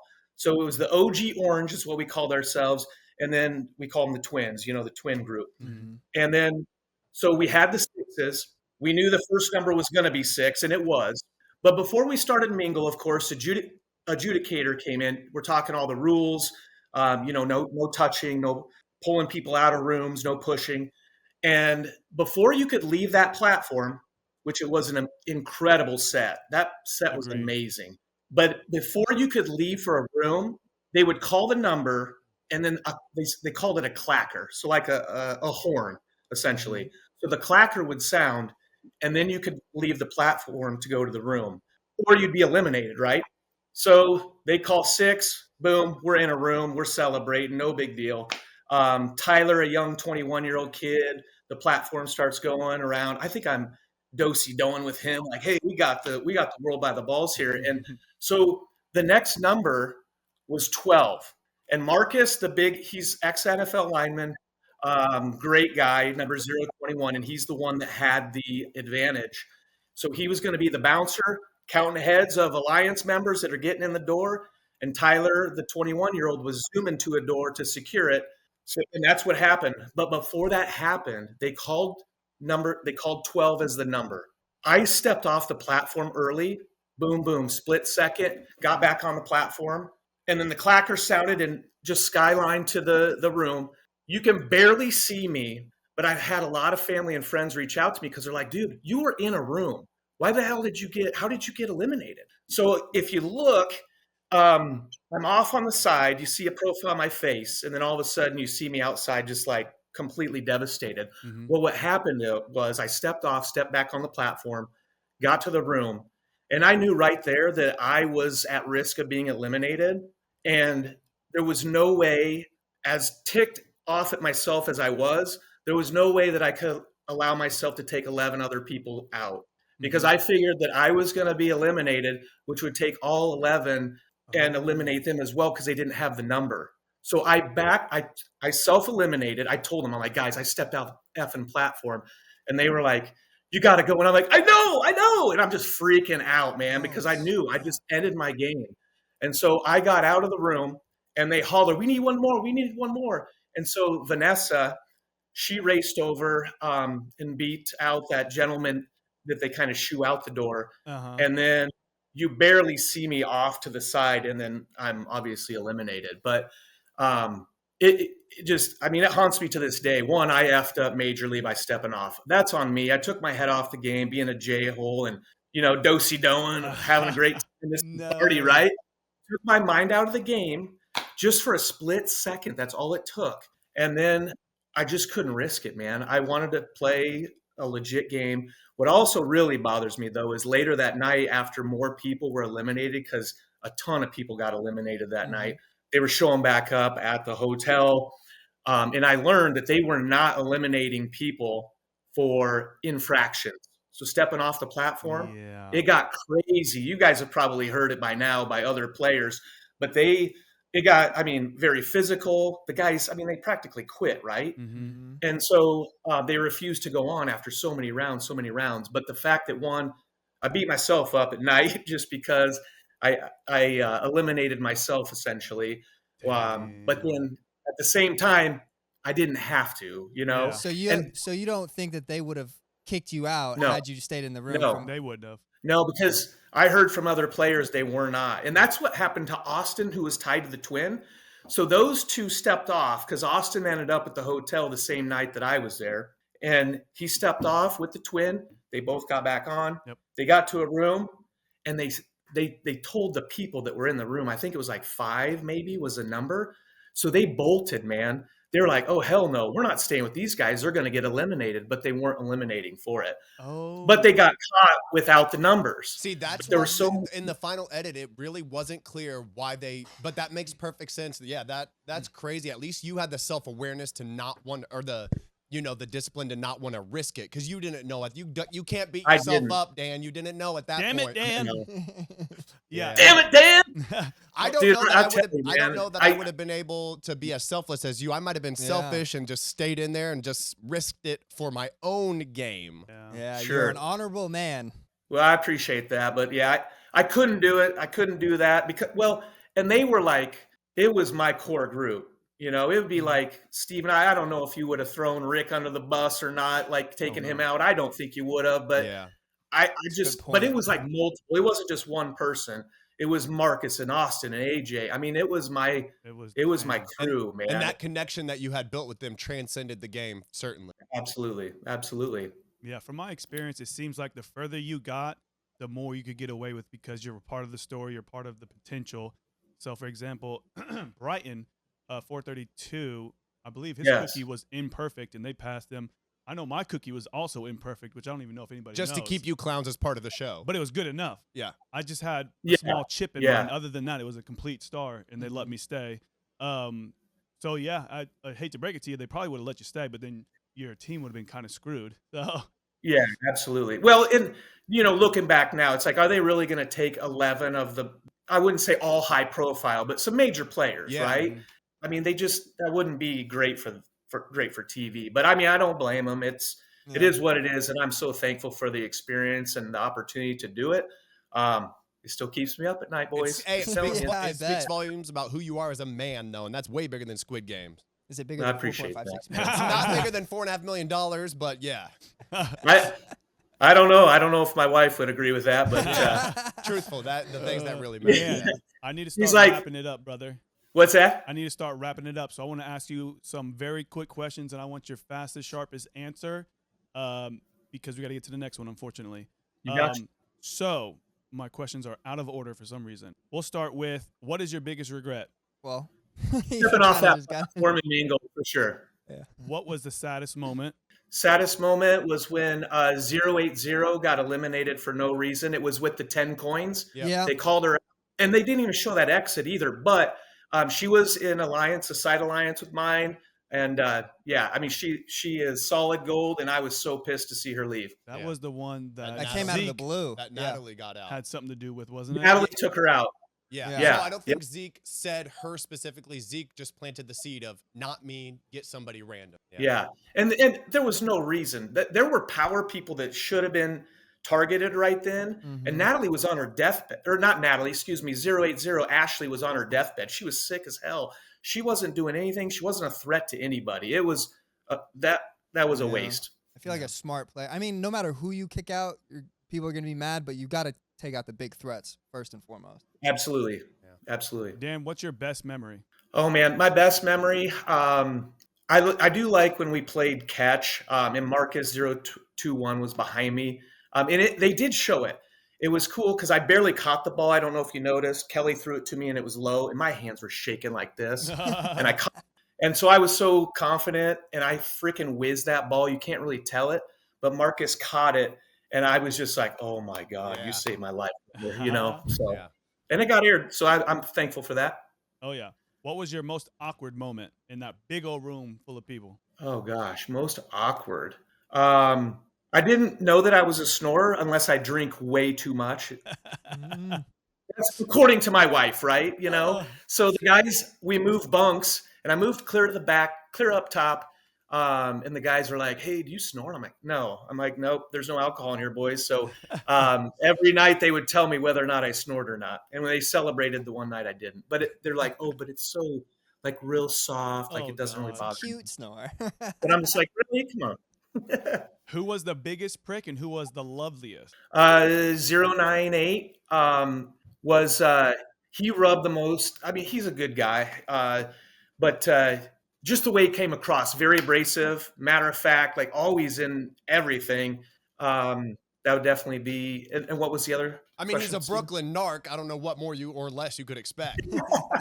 There it is, right there. So it was who was the biggest prick and who was the loveliest? Oh, the loveliest would be AJ, 412 from Wisconsin. She is a gem. She is a mother of, I think, 3 or 4. But yeah, I mean, she's a gem.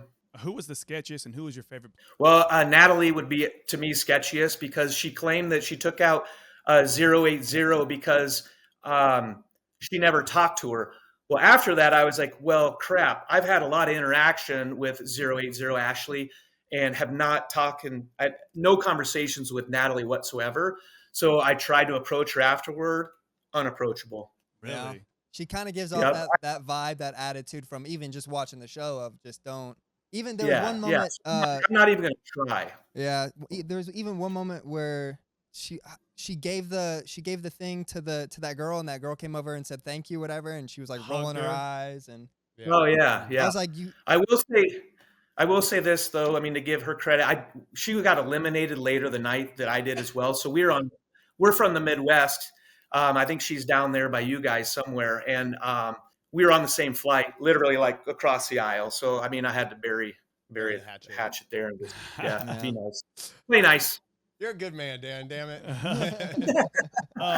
So were the twins good guys or were they little shits? You know, I thought they were good guys. I get that question a lot. I also ran into them at the hotel bar after we got eliminated, and I think they're decent guys. They might, have the silver spoon, the golden spoon, or whatever, being, their background and everything like that. But I thought they were good. I will give them grace. I will. That's about half and half. We've got half the people we've talked to have said no, they were little shits. Yeah. Yeah. Well, the fact, seeing it back, we knew what was going on. The way they were scheming the dorm that day and talking to people that they don't talk to, you got to go to them to talk. So maybe I should change my answer to shits because I mean, you had to approach them versus they weren't outgoing. They didn't need to be, man. They got, they've got all their followers outside the game and everything, but I had some good conversations with them, That's so what I was don't gonna think ask, they're all. 'cause I'm not really familiar with who they are. When you say their background and stuff, who are they? Maybe I need to do a little bit more research. They're big influencers over in the UK. I think massive. Like I don't know. I'm not huge into the whole. Oh, I'll look it up. thing. Yeah, I'm not Yeah, sure dude. either. Yeah, check it out. The pastor's child, Peter, player Peter, 224. yeah. Is he a bad apple? I don't think so. Well, I thought that was really funny how he came back and said to one of the twins, "I was going to vote your brother out." Not vote him out, but eliminate your brother. But I wouldn't do that, man. I'm like, why did you say that, man? There's some dry humor there.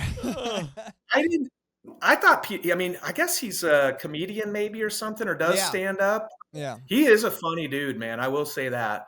I don't know about a bad apple. I didn't have a ton of interaction with Peter, but what I did, I mean, yeah, he's a likable enough guy. Cool. If you got called up and told to come back tomorrow for season 3, would you do it? Absolutely, yes. Hell 100% yes. Yes, right. I would. Leave us with this. So who is Dan and what's your message to the world? Oh, man. Dan, I'm just Dan. They asked me on the just pre-screening and everything, casting, why did I get picked? I'm like, I don't know, guys, because I'm really not that interesting. But I am a father of 4 daughters, 3 of which are triplets. So I'm a girl's dad. I'm a dance dad. The message to the world is just be kind, man. Just treat people with love and respect and not all the hate. Because disrespect to anybody, I just don't have a lot of tolerance for that, I guess. And there's a lot of that in the world, man. I'm telling you that. You guys know. Word up, brother, man. Right. We appreciate your insight and your time, man. You've been a blast, so thanks for coming on. Thank you so much, Dan. I really appreciate you Thank taking the you, time. It's guys. been wonderful to talk to you. All right, so we got Grace Anxiety Gaston, player 247. What's up? I'm Steven, player 243. My name is Chase. Grace, it's such a pleasure to meet you. And I'm Kyle. Wonderful. Nice to meet you. And before we Wonderful get into meeting all you this, guys. before we get into all this, Grace, I wanted to formally diagnose you with epilepsy. Trust me, I had it as a kid. You have epilepsy. I don't doubt it. Honestly, I do not doubt it. Wasn't known before, but now we do know. So thank you, Squid Game. We were warned, Grace. We've done a couple interviews with other players. Before Steven asks his question, I do have a question for you. We were given a little bit of indicators to your personality. What do you think the people said about you? Oh, outgoing, doesn't know how to shut up. Very, I hope, like funny, the light of the dorm type deal. I definitely went in being myself 100% and no regrets other than, getting hungry. Should have ate more. I can tell you for a fact that's exactly what it was. And girl, you are shining. Thank you. I appreciate that. Speaking of hungry, did I see you gnawing on a card or something? You were getting hungry. Multiple cards. Tell us the thought process behind that. It was a crazy thought process. So they cut obviously a lot from our time. Our team actually was in the lead when I pulled up to House of Cards. The team we were playing against was still on stage one of Ganji.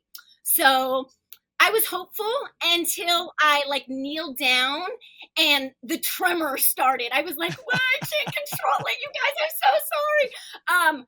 The mouth. So before we even entered the games, one of my teammates, Zim, he basically asked one of the guards, hey, can we ask questions to the guards and they can give us an answer during the game, because he had an idea of something that would help us get through, right? So during the game, he asked if I could fold cards. Well, then when the team finally caught up on the other side, Olga started licking the cards, and that's when Zim was like, Grace, she's licking the cards. Try to lick the cards. What the And my hell? other teammate, Heidi, was like, Grace, roll it like a joint, because she knows I used to smoke. And so I was like, okay. And how I used to roll joints is I'd bring my head down, right? And so somewhere my mind was just I really can't understand why I did it, but it happened. I think is it safe to say you were in full-blown panic mode? Oh, for sure, 100%. That is the only explanation of just pure panic. That was me. Yeah. How the hell did you end up with the card game, knowing you have this anxiety? What happened there? Did you pick it Yeah, on purpose? so this is definitely something I want to make a video on, because that is by far the most asked question. So we went into that pentathlon arena twice before we actually got to play. The first time, they just wanted to capture our reactions, and that's when they split the team of 10 down the middle. And then they were like, just walk around, kind of look at the games that you're going to play, but that's it. We just want your reaction for the shot. So we all walking around, and of course we recognized 3 of the mini games right off the bat. But Ball and Cup and House of Cards were there, and there were only a little stack of cards. And so my teammates and I kind of already discussed what we would be good at, what we wouldn't be good at, based off the show's 5 games. Mm-hmm. And it kind of switched things up for us. So one girl had done Ganji months prior. She's been training. So we were like, no matter what, you got that. Another girl was really confident because she's played tennis. So have I, with Ball and Cup. So we were like, you can do that one. Another girl was like, hey, I've been practicing throwing stone. I've got us. And with the confidence my teammates were giving, I was like, I'm not going to take that from you guys. So that kind of left me and Zim. And I'm a soccer player. My alliance, who was actually on the other team of 5, knew I was a soccer player. And I was telling them, Jeggy's my game, guys, Jeggy's my game. But these 4 that I had just got teamed up with didn't know that soccer history. And so I was like, well, I play soccer, but I'm really good with cards. So depending the game, I should be fine. Yeah. Wrong. Very Well, wrong. Little did you know. So when we got pulled back in and they showed 10 teams the games we were going to play and how to get past the stages. That's kind of when I started looking around at my team and I was like, I shake. Like, this isn't me, guys. Like, I don't know if this is the game I should be in. But again, we were back behind, like, obviously in the place they were keeping us, we weren't allowed to talk. We had noise canceling headphones on. So me, this whole time, I'm thinking, like, how am I going to tell my teammates this whole 7-hour period of waiting to play the game? They're in their mind playing the games that we agreed upon. And I'm like, should I tell them? Like, how can I say, like, is anybody willing to switch type deal?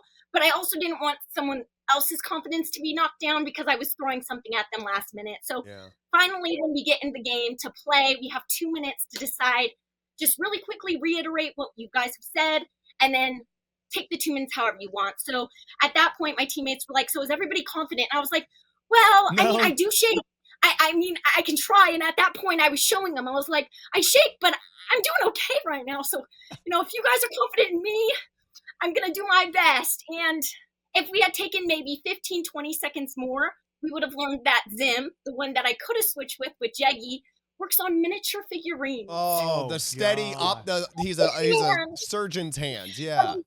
Yeah. So instead, we used pretty much the minute and a half we had left to practice our walk, because we knew that was going to be something we'd need to work through if it was a close game and whatnot. But yeah, regret for sure not taking that 2 minutes to just be like, all right, what do you guys do? Like, what are hobbies? I would have been like, oh, soccer. And he would have been like, oh, I work on miniature figurines. Yeah. And who knows? The rest is written. But yeah, I definitely do regret not being like, yo, okay, when I say I shake, I did tell him I shake, but like on a normal basis, it's not bad. The anxiety and the intensity in there just amplified it by 100. So yeah. The camera in the grill is not helping, I can only assume. Yeah, exactly. And you can't see it, obviously, because that's the camera that was shooting us. But right at my eye line, there was a camera, too. And so in the back of my mind, I'm like, it's going to be in front of millions. Like, oh, my gosh. And so it was not good. Yeah. Well, it seems like you're handling it with relative grace, no pun intended. I do. Like, you've obviously come to terms with it. How were you feeling right after it happened? How were you feeling with regards to, like, your team members and how it played out?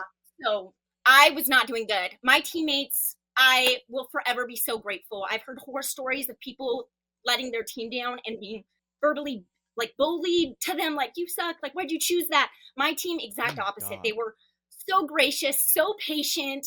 I mean, even one of my teammates, Lauren, went through all 5 stages of grief during my house of cards. By the end, she was smiling. She was like, I know. So I'm very gracious for my team. Honestly, they were the highlight. I did not do well. I actually had a breakdown. The welfare came and got me. They were like, breathe. And I was like, I just want to talk to my sister, like, blah, blah, blah. Yeah.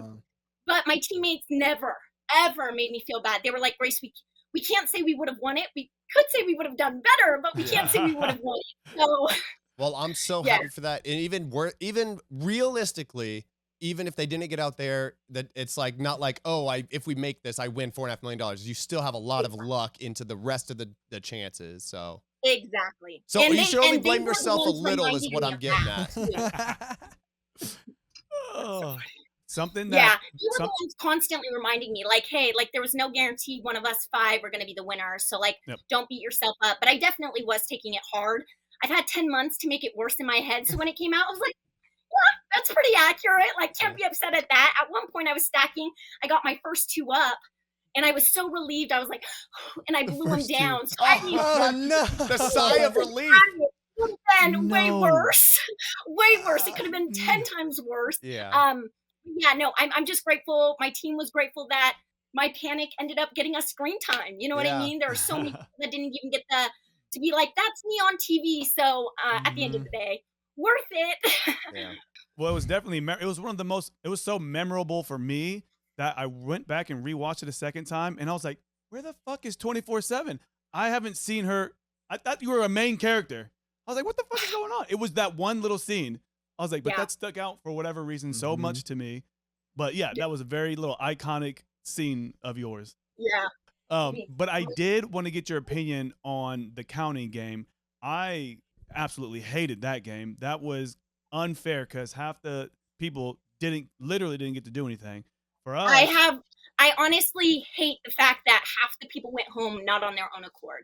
I have so much sympathy for O's. I can't imagine going through this whole process to die first day over something that I had no control over. Yeah. Yep. I would have assumed they would have wanted us first game or first test, however you want to call it, to be on our own accord, right? And so from going to a team game straight into another team game, I was not a fan. I definitely was in the application. They were like, what do you want more of? What do you want less of? I was like, less luck, more skill, right? And I think everybody wants that, but I'm not one to talk now because I went off on skill. So God humbled me in this experience for sure. Yeah, we definitely weren't fans of the counting game. At least we had a fighting chance doing red light, green. Well, I did. He didn't. Doing red light, green light. This is all going to be one video. You don't have to say it in every single interview, Bob. Yeah, it gave me like a good perspective, Grace, because I went out at red light, green light season 1, and it's like even watching season 2 with the O's go out, I was like, yeah, I mean, I at least was in complete control of my fate and, shit the bed. These people had no say. And even if you tried to have a say, it was just chaos in the O's. They're just everybody. Yeah. It's like you're going to make things worse by trying to advocate for yourself. And I was like, there's no winning. Yeah, even our O room was chaotic at times. I'm glad a few people ended up taking control of whatnot, but I can't imagine the O situation. I mean, I've heard backstories of their experience and how horribly awry it went, and I would have been heated for sure. So I definitely have a lot of sympathy for them. I would have been so mad. Maybe not right now. Let your dog out. I think he wants out. Oh, he's okay. Oh, multiple dogs. There was one hiding behind you. Go, go, go. Okay, so we got about 5 minutes. So I want to do some quick questions and just spit out the first thing that comes to mind. And before he gets into that, because it's gonna go quick, Grace, you are a vibe, dude. For real. We fuck with you. You need to get on another show. Whatever you're doing, girl, it's beautiful. Thank you so much. I really appreciate that. I do want to apply for more shows. I had like the best experience I've ever had on the show, even though it was cut short. And the people were by far the best part. I mean, I still get to see people, talk to people. I'm going to Philly this week for the first time in my life. So I'm so excited what the opportunities it brought just to be on the show and call myself a squid. So yeah, thank you. I appreciate that. Absolutely. Make sure you tell everybody we said hi at the Philly party. I will. Okay, here we go. Is your best memory, what's your best memory and what's your worst memory? Best memory by far. They didn't show it. You can see a glimpse of it in the background, but while we were waiting for the money to drop after the O's got eliminated, they basically came over the loudspeaker. They were like, hey, the money drop's going to happen in an hour. And so I'm one who, if I'm not going, I'm knocked out. So I was like, I am staying up to see this. Let's play a game of charades. And I ended up playing with like 50 plus players. It was such a blast. It was definitely a highlight of my experience. That is so cool. That's super cool.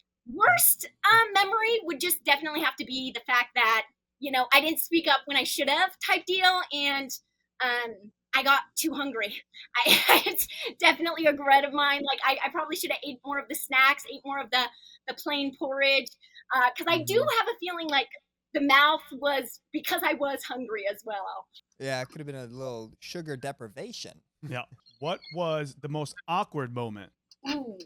I don't really know if I had any awkward moments. I mean, obviously, other than the main eating cards, I would say, like, I'm not an awkward person. You can put me in an awkward position, and I'll still find the joy in it. So, you found joy in group pooping. Say that again? You found joy in group pooping.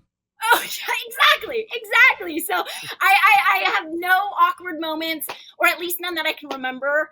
I think the most awkward would have been just watching myself on TV after everything, and I'm like, oh God, I really did do that. Okay. That's a good point. Yeah. Who was the biggest prick and who was the loveliest? Loveliest, I would have to give to Heidi. She was on my team at the end, and I would say she's just the loveliest. We prayed before each challenge, each test, and she was just a light for me in there. Honestly, my anxiety would peak at times, and she would just be one to be like, no, we're good, girl, we're fine. So I'm really grateful for Heidi. And prick. I don't really know if anybody really gave me vibes. I don't know if I was not in there long enough or whatnot, but no one really stood out to me and like, I was like, oh, I got to stay away from them type deal. I really did love all the squids I met. That's because you get what you give, and that's yeah. I could if anybody rubbed you the wrong way, I would not trust them at all. I'd be like, what the fuck is wrong with them? Thank you. Who was the sketchiest player? Okay, I love her. We're good. But I will say someone I was close with in the game was Britt. And in there were rumors between Britt and Debbie that they were mom and daughter. They were not. But while this was going on, Debbie was really close with Britt. And when I did charades in front of the group, right, Debbie ended up telling Britt, like, hey, we need to eliminate her. She's giving us too much attention. We don't need that this early on, which I totally respect. But I went in telling everybody, like, this is what you're going to see in the game. I'm going to be myself all the way through and through. And so to hear that, I was like, oh, not someone I really would have trusted during the game. But at the end of the day, you're there for you and your gameplay. And I totally understand, like, being in front of everybody is a risk. It is.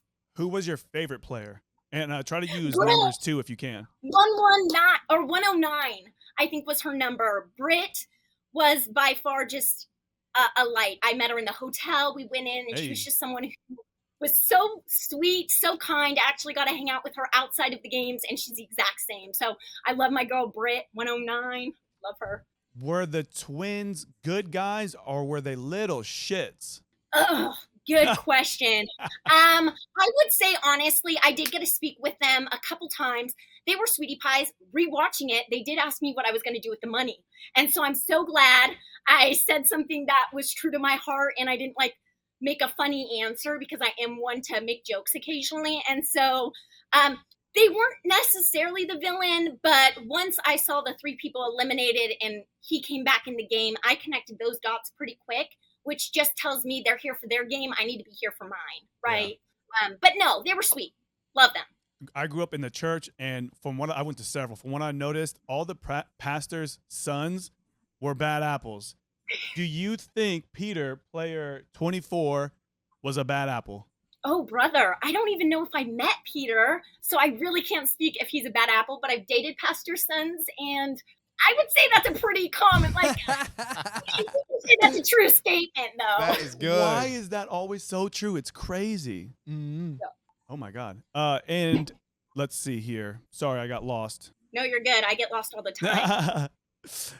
Okay, so if you got called to come to Squid Game, the Challenge Season 3 tomorrow, would you go? I'd be there. I'd be there 100%. I want a redemption. I want to prove to the people that I know my strengths, I know my weaknesses now, and I would definitely voice that. And I really do think I would have a strong game and I could win it. I just, I'd never worked in customer service, so I'd never really had to voice oh, I don't want to do that. And last 10 months I've been working customer service, and I was like, Grace, why didn't you just be like, yeah, I shake. Take that from me. I'll do the one I know, right? Newfound skills. Exactly. So, but 100%, I would for sure go back into the game as long as I can keep this iconic number because I hated my number until Sean, I think he's 097, was like, Grace, you're going 24/7. And I was like, I know, I get that all the time. And he was like, no, you're going 24/7. And I was like, oh, yeah, that's so cool, 24/7. So from that point on, I loved my number. That's good. It suits you. The energy, the Energizer Bunny. Super. Yeah, that's what I've gotten called actually a couple times. So, yay. So we'll end with this, Grace. Tell the world who is player 247 and what's your message. I am player 24/7. And honestly, now that I have the attention of so many people, I just want to thank you for all the love, kind support that I've received. And I just want to remind people that it's not hard to not say anything if you can't say anything nice. I love every single person that comes across my page, and I want them to know that Jesus loves them too, honestly. Oh, wow. He's changed my life, so he's my message. Well, you're a freaking beast. Getting to talk from you, getting just to literally, we're just on a little Skype guy, and just to be able to feel your energy and hear what you have to say about your experience, I think is a wonderful, beautiful thing, girl. So thank you so much for taking the time. And then thank you guys for having me, honestly. It's been our pleasure, 100%. Oh, yeah, you were one of my favorite players, even though it didn't last very long. Pleasure talking to you. You're great. You have good energy. We can feel it through the screen, and appreciate you for coming on the program. I'm going to go home and tell my girlfriend that I got to talk to the shaky hand girl, and she's going to be like, yeah, tell me all about it. Yeah. Yes, I love it. Tell her I say hello. Absolutely. And again, thank you guys so much for doing this. I can't wait to see all the episodes, and I'll definitely be your guys' #1 supporter. Oh, you're the best. We got Kevin, the cool dude Diaz, player 402. My name is Chase. New York in the building, man. Thanks for having me. Yes, sir. My name is Chase, by the way, Kevin. Thank you so much for joining, bro. Yeah, and I'm Kyle. My name is Steven. Yeah, thank you for having me. 243. Pleasure to meet you, man. I want to get right the hell into it. Are you a dick? Because they made you look like a dick. Yeah, that was kind of crazy. I was a little taken back from that because, like, I was getting along with everyone, and my real strategy, if I had one, because I really wasn't playing the dorm game. I was just like, let me play the games and let that decide and just be cool with everybody. Mm-hmm. But like when me and Steve, who's like my bro, we got like a full bromance going on. Hopefully they get deeper into it. Mm-hmm. We had our little sessions where we were breaking balls heavy. We connected on the fact that we were just breaking each other's balls, and they caught a glimpse of a private conversation that I thought, didn't look the best, but it actually like prompted me to talk to everybody and just put it out there, like, listen, the context of the conversation was obviously taken out of context. And it was really talking about like the strategy of the doll and stuff. We weren't making fun of people for playing games. That wasn't it. When I said everyone was dumb. And a lot of the people who like care about me, the people who like I'm actually friends with, they were like, that was the funniest moment of the whole show to them because they know me and Steve's personality. So, but I will say that because a lot of my way of being and talking can be perceived like that. I'm from New York. I'm outspoken. I tell it how it is. I was like, this is bad for business. As soon as I seen like the personalities there, I was like, there are people here that are going to hate me. Let me just keep my mouth shut. So smart. And it got me far enough in the game going that route. Yeah. My boy Nick said it best. He's like a passionate New Yorker. Sounds like a dickhead from the West. Like, I mean, from the Midwest, he says. And I was like, you kind of nailed it on the head, actually. So not a dick. I don't think. You be the judge. Yeah, I trust you. We want to hear your side of the story and pretty much dive into your experience and what did you hate about the games? What did you love about the games? Any tea you want to spill? Any sweet tea to spill? You let us know. Oof. Oh my God, I got it all. What did I love about the games? You know what I loved the most was that they took away our phone early. And that was like very difficult. Like for me personally, I'm sure it was for everyone else because I know where in my environment, like as soon as you have any downtime in a conversation in life, everyone just looks straight down. And me too. I'm guilty of it. Like now I have a kid to fill the voids of all my, but it forced you to like interact and like really reflect on who you are, what your personality is, who you get along with. And I really appreciated that. It was difficult in the beginning. And then I realized after like 2-3 days, I was like, damn, I really don't need this thing. So that was a real eye-opening, cool experience.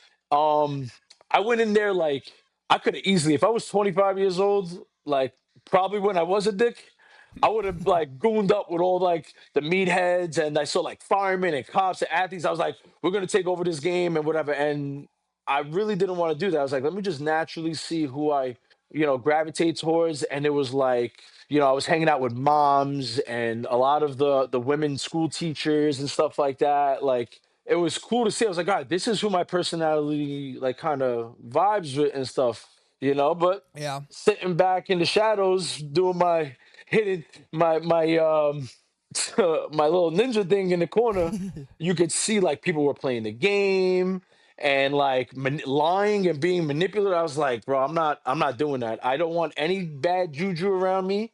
Let the chips fall as they may, and the games will decide. And if a lot of it is chance, you guys know it's chance, especially in the team aspect. Like your fate is not in your own hands.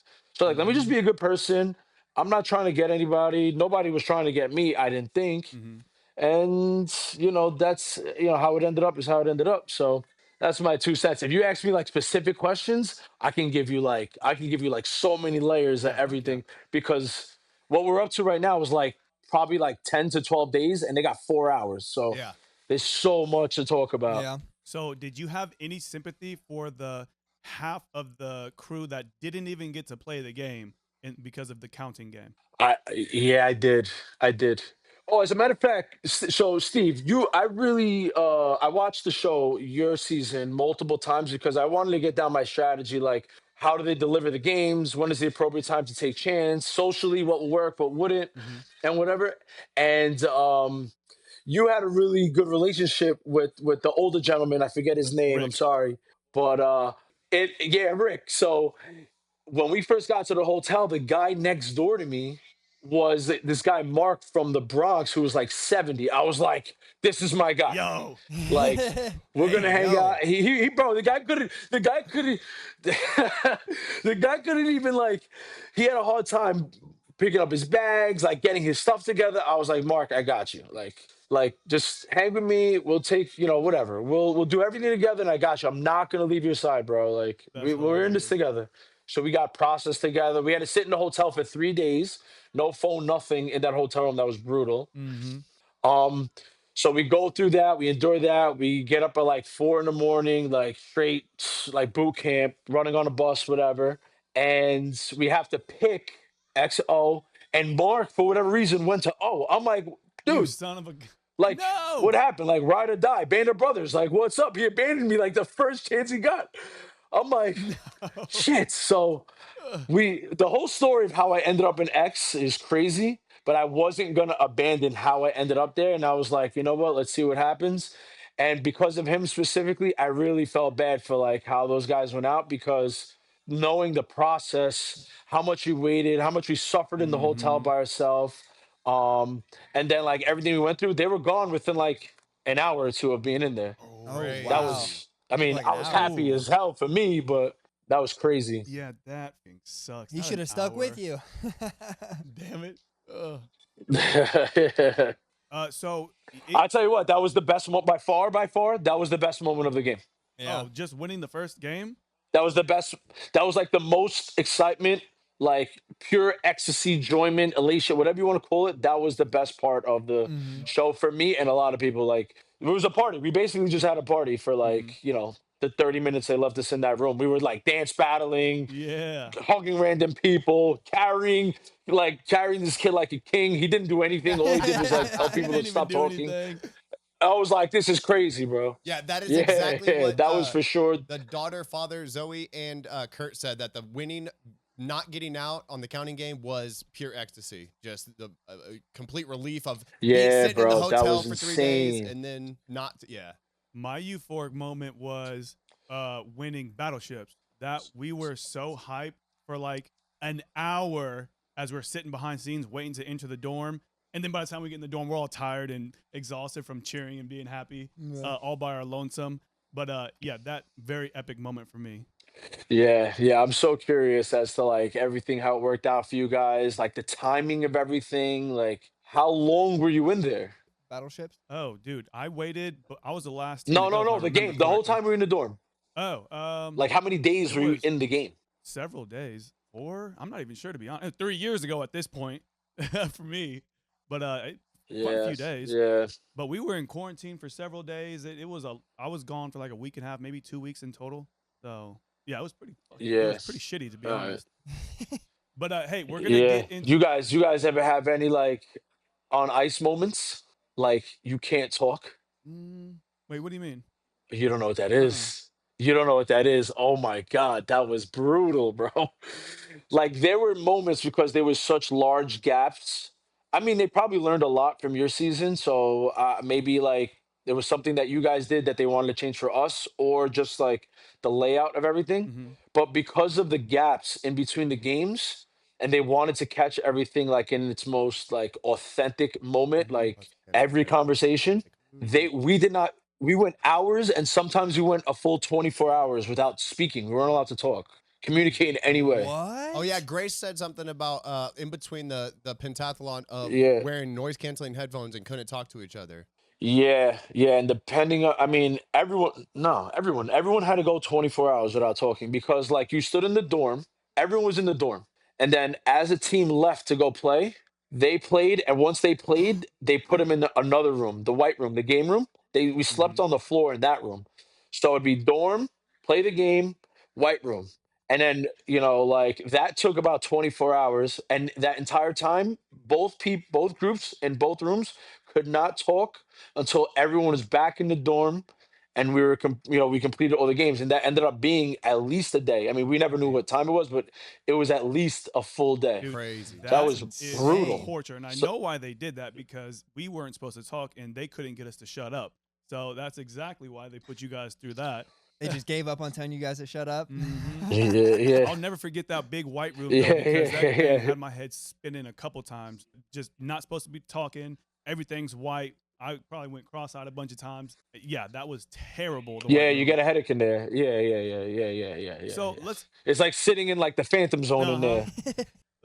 What's it called on Fortnite? The pregame Oh, the room? lobby. You're waiting in the lobby. Yeah, waiting in the lobby. Oh yeah. Exactly. Let's talk about. Just waiting for your death for battle royale in the lobby. Let's talk about Mingle, brother. How was that for you? That shit was pretty. It was my favorite game, and it was pretty. Oh epic. my god, bro. Mingo was crazy, bro. Mingo was crazy, and my edit personally, first of all, my group is like the one that's in shambles the most. I mean, you could clear as day, they show it. We're the ones scrambling. We get bailed out multiple times. But the game was designed to like test your loyalty to your group and your friends. And we figured out the numbers. So Marcus knew it was 6. He told a couple people it was 6. By the time we got in there, everyone knew. I mean, it really didn't matter. The people who were running the shit just were way smarter than us. So whatever we thought we knew, we had no idea. They got us regardless. So we knew that the number was 6. We figured out that if you had 12, two groups of 6, and then you partnered up with another group of 12, that you would cover like 90% of everything. But as soon as your 12 or your 6 cracked, the game was designed to start picking your group off. So we were solid. Me and Steve. So my alliance was so good because I had the biggest advantage in the whole game. Everyone knew it at the end because I went in there with a firefighter from New York that I worked with, that I got hired with, and we went through training together. Nobody knew that. So this guy is essentially like my brother. Oh. And you have all these siblings, twins, father, daughter. They have all these known family connections. And ours is as strong as that, but nobody knows because the other one, everyone else made it known. Besides the fact that they were like they were twins, father, daughter, like we all knew. It just happened to be that me and him went in there, and I'm like, stay away from me. We're gonna use this when we need it, and like we'll just meet up as the game goes on, and we'll just speak about what's going on or whatever. And our two groups will always be connected through us. So when that game came about, we kind of revealed that we were together because I was like, bro, we need each other here. So we leaned on like the New York thing. The guy Matt, 98, he was with us. My boy Steve, the poker player, we were locked in. Then we had the girls. We were good. This one girl, Natalie, she was freaking out.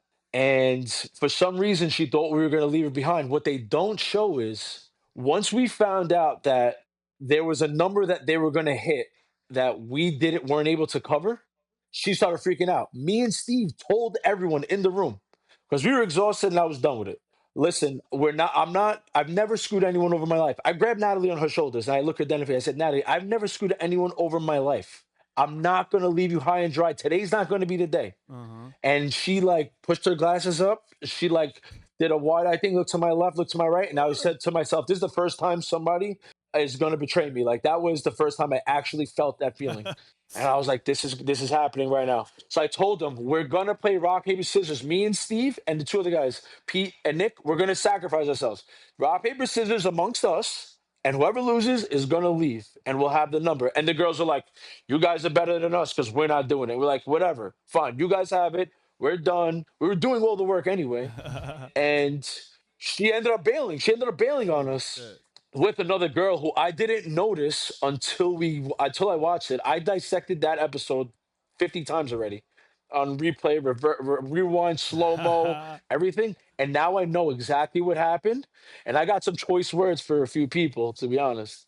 put them out there because I'm very interested. It was hectic, bro. Kev, it was hectic. it sounds like you honestly were doing all the legwork, all the Okay, heavy all right. lifting. Me and Steve. Okay, so me and Steve were Try to use player making numbers if you all the can. deals with the other groups. Huh? Try to use the player numbers if you can. What did you say? Use player Okay, numbers. me and Steve 183. Yeah. Okay. Me and Steve 183 are like the guys who are like leading our group and making the deals with other groups. The guy August 111, he was our numbers guy. He had it all figured out. He like nailed the first like 3 or 4, and I was like, this kid's like a witch or something. It was crazy. I'm like, how do you whatever? It was amazing how he was doing it that quick, and he was nailing it. So we ended up, like going off of him. After like the second one, we're like, bro, you got it. Give us the number, and we'll find the number. And we were nailing it. And then, I don't know how it happened, but we were +2 in that room. And August 111 sacrificed himself. Faith ended up being one of the people that pushed the other girl out, which I didn't know until I watched it. And then the next round, Faith ends up being one of the people that joined up with Natalie to betray us and go in another room. I didn't know that. Faith. Yeah. She didn't have So faith. Faith, yeah, I gotta talk to Faith. I lost faith. I lost faith. She lost faith in us. And now I got some words. I got some words for her. I wanna hear her explanation because she knows that she was the one who said, you guys are better than you guys, God bless you for sacrificing yourself, because we're not doing it. So she knew we were gonna And then she sacrifice bounced. ourselves. And still she left us hanging. She bounced on us. That was crazy, bro. Man. Remind me, I really want to talk to her about that. Go you ahead. didn't get eliminated, did you? You're still in the game, right? Or did you get eliminated? Yeah, I'm in the game. Yeah. No, yeah, I'm still in the game. Cool. Well, we don't have The last number was 7, and they all were looking to me and were like, "What are we doing?" I said, "I'm done. I'm done. We have 7 people. If it's not 7, I'm going home." And I leaned up against the post, and they're like, "That's it. We're all leaving." And then a gift from above, the number 7, and that's when I ran in the room. I was like, somebody in this room is winning the game. That's because pure luck. there was no other way. It was pure luck. That's crazy. Kev, we got to get going. So tell everybody a quick little message, your little message to the world, and who you are, and we'll end with that. Well, first of all, I like to thank like Netflix for like having us on and giving us this opportunity. Um, Anyone who knows me in that game, at least I hope. I mean, as the next batch of episodes comes out, maybe like people start to express the way that they feel about me, and it's not what I thought. But from my perception, I thought I kept it cool. I was very loyal. I thought I was very helpful. And the whole time on that show, I wanted to make my family proud. And I wanted to make, I didn't want to ever put like my job, give my job, like put myself in a bad light in representation of the FDNY. So I pride myself on being a high character person and helping others. And that is what I tried to do the entire time during the game. So if a couple of my bro comments while I was, engaging with my boy in private got you, hey, that's just a couple of dudes being bros and me being from New York. So that is what We it know is. how that But goes. other than that, man, everyone in that game knows I did no one dirty, and I had 100% pure intentions to like help, even at a detriment to myself, to be honest. Well, you seem like a real one, Kev. If they don't get it, then that's on them. Yeah, you know what? That's honestly watching the show and getting the reaction out of people. That's what I gathered. Like, I really have a problem with like being a people pleaser, and I just got to be myself, man. People who like me love me, and that's all that really matters to me. Fuck yeah, absolutely, brother. We appreciate you coming on. I'm glad you could get some stuff off your chest. And to end, Kev is not a dick. Kev is not a dick, and we're gonna have to talk with Faith and get her side of the story. Yeah, we all gonna have to have a talk with Faith. She got some explaining to do. Yeah. I got mad love for Faith. She knows I got mad love for her, but I just need an honest explanation. That's all. From what I saw, because some in people that can't moment, handle I the didn't see pressure, it. Kevin. That she buckled is what it sounds like. Possibly, but she's a great person, and she has a great way of expressing herself. So she'd be a really good person to have a conversation with, and she will definitely articulate herself very well. And I think she'll give a good explanation, but I need to hear it. Yeah. Absolutely. Dope. Well, thank you so much, Kevin. Thanks for taking the time, dog. Thanks, brother. Hey, Kevin, when I end this recording, My pleasure. Thanks for having. you're gonna see a little like like uploading. If you wouldn't mind hanging out for a little bit until that finishes uploading. Okay. Yeah, sure. You got it, boys. Thank you. You New York fellas really. I know you. So you're a firefighter. Yeah. We got Eric, the Liar Eldridge, player 415. What's up, man? I'm Steven, player 243 from the first season. Eric, I'm Chase. Such a pleasure, honestly, dude. Thank you for taking the time to chat with us, man. Yeah, my name's Kyle. Thank you. To start, can you Oh my show God. us your Thanks damn for having trophy me. case, brother? Because we know you got an Oscar award somewhere. The acting is unreal. Okay, you know what? Here's another problem with my lie. I set myself up for very unrealistic expectations because what really happened was I was scared shitless and like shaking from nerves, and I think that really made it seem like I was acting really well. But I don't count on me being able to do that again, guys. It was improvised? It was not improvised. I was just nervous anyway. But actually, you know what? It is a little on the spot. Should I just dive in and tell you like give us the story backstory of how that came about? Send it. Absolutely. Yes. Okay, so there's a little bit of context needed, but I plotted this out the entire pregame before the game started with my girlfriend on the back of a friend Tyler Kakuno, who plays these Survivor fan-made games, and he lied about having a baby. So shout out to him. But the part that didn't make the show is that Melissa 110. It was my ride or die in there. I knew her very well. We knew each other for 2 years, so we have this relationship that lets us know we're both big reality show fans, big schemers, and she was actually going to set up the fake birthday. So she knew about the fake birthday. She did not know that it was a fake baby. And like literally 2 seconds before I could go over to her group where she was going to start a conversation about birthdays, accidentally revealing mine. It just so happened that 98 started talking about freaking horoscopes or signs or whatever, and forced me to talk about it then. So that was kind of on the spot. I was not expecting that to happen right then. I was expecting it to happen like 5 minutes in the future. Yeah. Well, you planned it out. You were ready to go. You had it locked and loaded, and it just came out a little bit early. We had a mic failure or recording failure, so we're back. I think it was perfect because there's people that lie and manipulate, and it's easy to watch the game show and think these guys are scumbags. You did it in such a way that nobody hates you, nobody blames you. If anything, it made you more likable. What do you think about that? I wouldn't say nobody hates me, but yeah, no, I've been shocked at the reaction, and in the dorms, and I didn't. There were a few people that were definitely sketched out by me, so I wasn't batting 1,000, but.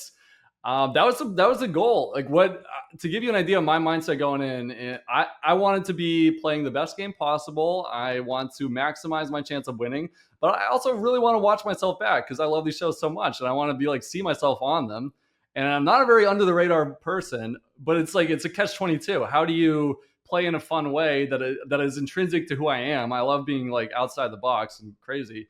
How do you do that without getting killed? So I thought this announcement would be a game move that people wouldn't see as a game move. Yeah. And I think I mostly, for the most part, got away with it. Dude, it's genius. Your years of studying and preparing, which you probably didn't even know you were doing. You're just watching game shows and you're formulating this brilliant idea. And I think it is an execution that walks that fine line that you're describing to get you relevant, to get some screen time, to get you involved without putting a target on your back. Thank you, man. I appreciate it. Yeah, it's it's funny. There's a lot of people who thought I was doing this purely for cameras, and it's I want to be on the show, but I'm not an influencer. I have no following. That's not my goal after this. I can't be like you guys. I'm not. That's not my skill set. I don't think. But it originated purely as a game move. Fully, it was how can I get an advantage? How can I not get randomly killed? So I'm glad you guys mentioned that. I appreciate it. Yeah, we respect the hell out of it as players, and also, and when people are casually throwing around terms like pathological and things like that, we disregard them. We don't listen to them. We don't listen to the haters. Look, the way I view it is, it's like Dan Giesling, one of my favorite players. A lot of people, Johnny Fairplay. Actually, maybe that's not the best example, but you enter the game, you become a sociopath. You leave the game, you become yourself again. I don't like to lie in real life. I think that's not a good way to go through life or to make or keep friends. But in the game, I can really easily play like a sociopath. So I have no problem people calling me that. Yeah, it is a game. Funny. And people need to respect that it is a game. Everyone was there to win $4.5 million.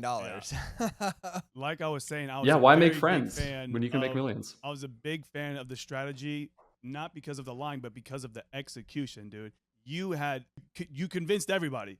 I can't even act myself in front of 100 people, let alone lie so well to what was it? You 200 lied people? so well that your interview where you admitted you're lying, I said, nah, that interview, Yeah, he's no, lying. he's lying. That was the truth. The interview is the lie. Oh my God. I get it. Thanks. All I can say is the nerves went a long way, making me shaky and making my voice weak. You know, like it was method acting, maybe you could call it at best. But I don't know if I could ever do that again. Did you But the other tear big up? thing is preparation. So what was that? Sorry. Did you tear up? Am I remembering that correctly? Did you tear up? I think I got a little teary-eyed. I didn't like Yeah. cry. I couldn't cry or anything, but I think I got like emotional about it. And I think part of that was from like I don't know, channeling real emotions. Maybe I should go into acting. No, I gave a Yeah. speech at another point in the game that was unaired, a pentathlon, and I won't go too into it because no one's seen it, but it was like a motivational speech rooted in real feelings about a player, August 111 actually, who was telling us all how bad he was going to suck. He didn't feel confident. He thought he was going to drag the team down. So I was like, well, this guy better get his head screwed on straight or he's going to make me lose. So I gave him a motivational speech, and I got teary-eyed though because it was real emotions. You know, I used to be a coach, a tennis coach for a long time, and you never want to see someone like that. So I feel like it's like a combination of real emotions and also very fake emotions and feelings at the same time. I still don't know how to explain it. Yeah, that's dope, dude. I think what you're describing is you just rose to the occasion. That's all it was, because that's like a real thing. Because we saw August even beating himself up whenever, I don't know if his interviews were after he got out at Mingle, talking about how disappointed his family was going to be, whatever. But yeah, I mean, you probably just rose to the occasion to get this young man to understand, no, dog, we're here right now. We're doing this right now. Maybe. I don't know if that speech was as good as the other one though. Maybe there's a reason they didn't air it actually, which might have worked in my favor. But I appreciate it, man. Seriously, thank you. Tell us about Melissa 110, right? Yes. Are you crushing on her or am I tripping? Yeah, you know what's funny? We got comments about like, are you guys dating? Like, I didn't make it look like you guys got something going on there. Nope. I have a very real girlfriend who is amazing and who I love. So what Melissa and I have is a very special relationship. It's a relationship that started in a fan-made Survivor game called Survival Challenge. We played that together, and we were ride or dies in that game. So we had a lot of fun, gleefully voting people out together. And then fast forward about 2 years, and we find ourselves in Squid Game together. It's like, oh my God, back to work. We're back in the office. Was the Survivor fan-made game, was that something that was like online, or you guys did it in person? It was in person. Yeah, I'll send you guys some pics. We played it in Macomb, Illinois for 5 days, and it's actually the biggest game. They just stopped doing it, but it's huge. They have like a team of like 75 volunteers or something putting this whole thing together. So it's like the closest thing most of us will ever get to being on a reality TV show. That was the basis for our relationship. It's not an aired thing. It's just you go out there and do it for fun. It is on YouTube, but like by fan made by one of the players who does this in his spare time. So not like professional or anything. I mean, that's cool that they organized that. So you had with Melissa, you had a Survivor relationship built on, which you don't know at the very beginning could be a lie because you have to have that trust in real life. But then it was real trust, and it transcended the game, and you guys just became best friends. And did you just happen to get on Squid Game together? Did you know each other was applying, or how'd that go down? Yeah, you described it perfectly, Chase. And it was an accident, a total accident. We did not plan to be on together. I'm pretty sure I knew she applied at least, but then she stopped talking about it at a certain point, and we both found ourselves on the show together. So it was a very lucky break. It's great to know someone in the game you can try, and not only that, but know someone that I can be a total bastard with, total evil schemer. You know, It's like, oh, thank God. You see us talking very candidly out there. I would never do that with someone I just met in the game, like reveal my true self. But we could do that, and we could plot and scheme. And she was telling me everything about her alliance that she had going on. I was telling her everything about what I had going on, and it was great. She's an amazing partner to work with. Very fun. Yeah, that's very cool. You got lucky. So definitely. You're still in Mingle, right? Did you make it to Marbles? I can't quite remember. Yes. So as of right now, recording this after the first 4 episodes, not the next 4, I am alive and headed to Marbles against, you'll never guess, Melissa. 110. That's how it goes. That's how they got everybody. All the duos are going into Marbles. Yeah, I'm assuming nobody saw that coming. Did anybody have an idea, or did everybody get got? No, I don't think so. Which is sad because like literally going into Mingle, we talked. We were like, okay, if it's 2, like we don't pick each other, right? And we had a plan, but Mingle broke us all down so much. Our brain was just shot. We blew it. We were dumbasses, and we gravitated towards each other instantly when the shit hit the fan. So that sucked. What would you guys? You think you guys would have done marbles together season 1? By the way, you ever talk about that? I haven't. I've thought about it. I can almost guarantee because, dude, me and Steven always end up together. We're always matched up. We're always paired up. It would have been low key, like, oh, hey, what up? Like, and I'm confident at that point, if I had made it and not been a scumbag, we would have been stuck by one another, and then I would have had to beat him at marbles. I don't know, dude, because I was obviously you have a ton of free time in the damn dorm, especially when you're stuck in the white room, can't talk to nobody. I was hyper focused on win his marbles and to not do the duo thing because I didn't want to get Rick out, even though I'm sure he would have sacrificed himself for me. But I don't think we would have.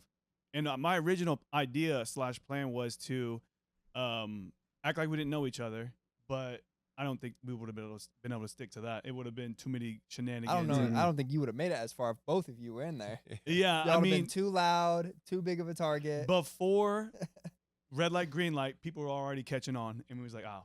Yeah. They were asking us, like, are you guys brothers really? And stuff? And yeah. I was like, yeah, that's my no little way. Yeah.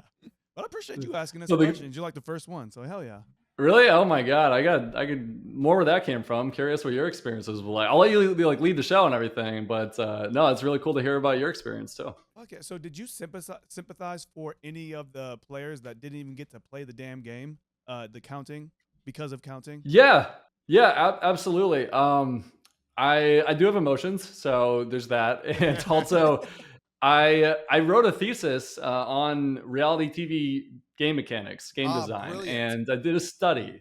Yes, and don't worry, I'm not going to get into it, but I did a little pilot study, and I tried to figure out, okay, what are aspects of mechanics that they use in these shows that fans either really like or really don't like. And the number one trait, I guess, correlated with fans enjoying the mechanic was fairness. So all that to say, I think audience members, viewers are really receptive or sensitive to fairness, the sense that you do have like some agency at least. And I know Squid Game is a wildly unfair game, but still to have 200 plus people go out for no fault of their own. Yeah. It left a bad taste in my mouth for sure. And I was like so thankful that it didn't happen to me, and it felt terrible for them. Yeah. I think that's definitely the biggest criticism that me as a viewer that I have, and that I'm hearing from people as well. It's just like, to go through the whole thing, and of course half the people are going to be eliminated for the first few steps, right. But to have, like you said, some agency, to be able to have some sort of control over your fate makes it more enjoyable. For sure. Yeah, you don't feel bad for them that way. I mean, we've seen the online rhetoric, and I will say in the showrunner's defense, like obviously they got to get the numbers down really fast. Yeah. And I hear that you guys played like a lot longer than us, right? Like we were down to the top 44 going into marbles after 7 days. And I believe you had way more people in the game farther than that. Is that right? I don't know, Steven, maybe that would be a question for you. Dude, it's been 3 years.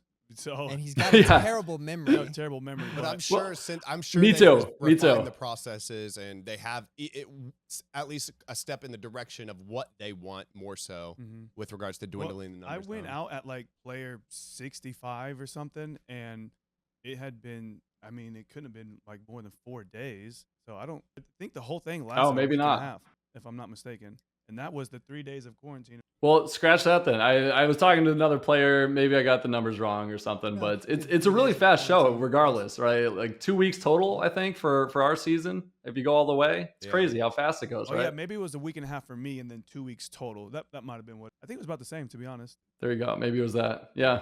No, it's and a lot of that time is spent not talking. I don't know about you guys, but we were on ice. We couldn't talk for a lot of it. Pentathlon filmed over 2 days, so you're barely even in there. What was it, Kevin? That's what he was saying, being on ice, that you guys were literally couldn't talk. And then Grace was saying you guys had isolating headphones. That's crazy. Noise cancellating headphones, which is nuts. Which you guys didn't experience that in your season, right? That's because of us, because they couldn't get us to show up and start talking to No, each other. you guys? Yeah. You were the people who made that happen? Oh, my God.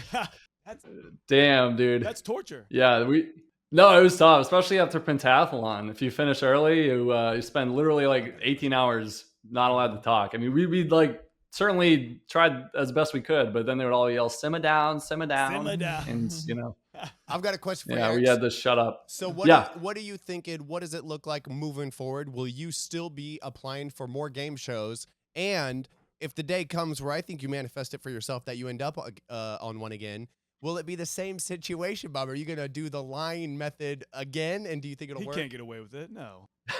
Yeah. Well, yeah.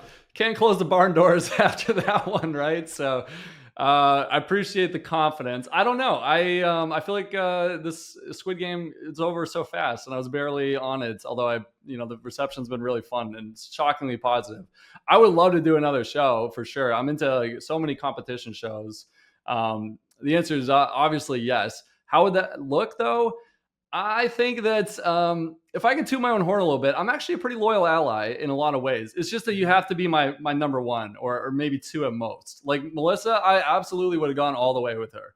Other people that I was working with this season that I was aligned with, they didn't know about Melissa and me, but I would have taken them like as far as you can into the top 10 gift game.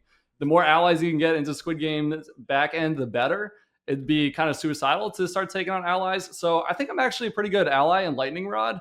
However, obviously everyone knows that I'm a liar, so it'd probably go terrible for me and I'd probably get in a lot of trouble really early. So the other thing I would say is that it would be freeing in the sense that I could just do whatever I wanted. I don't have to worry about keeping a low profile because that's out the door. So I think get really creative and have a lot of fun with that. Yeah, I think you'd figure it out. I think it'd be just the next obstacle. I think you'd overcome it. That'd be interesting to see a guy who outed himself on his first go around, figure out what is he going to have to to this go around to make it work. I think that'd be interesting. I think guys, Netflix you're never going to believe it. She's pregnant again. She's actually pregnant this time. 7 twins this time. It's weird. I know. Yeah.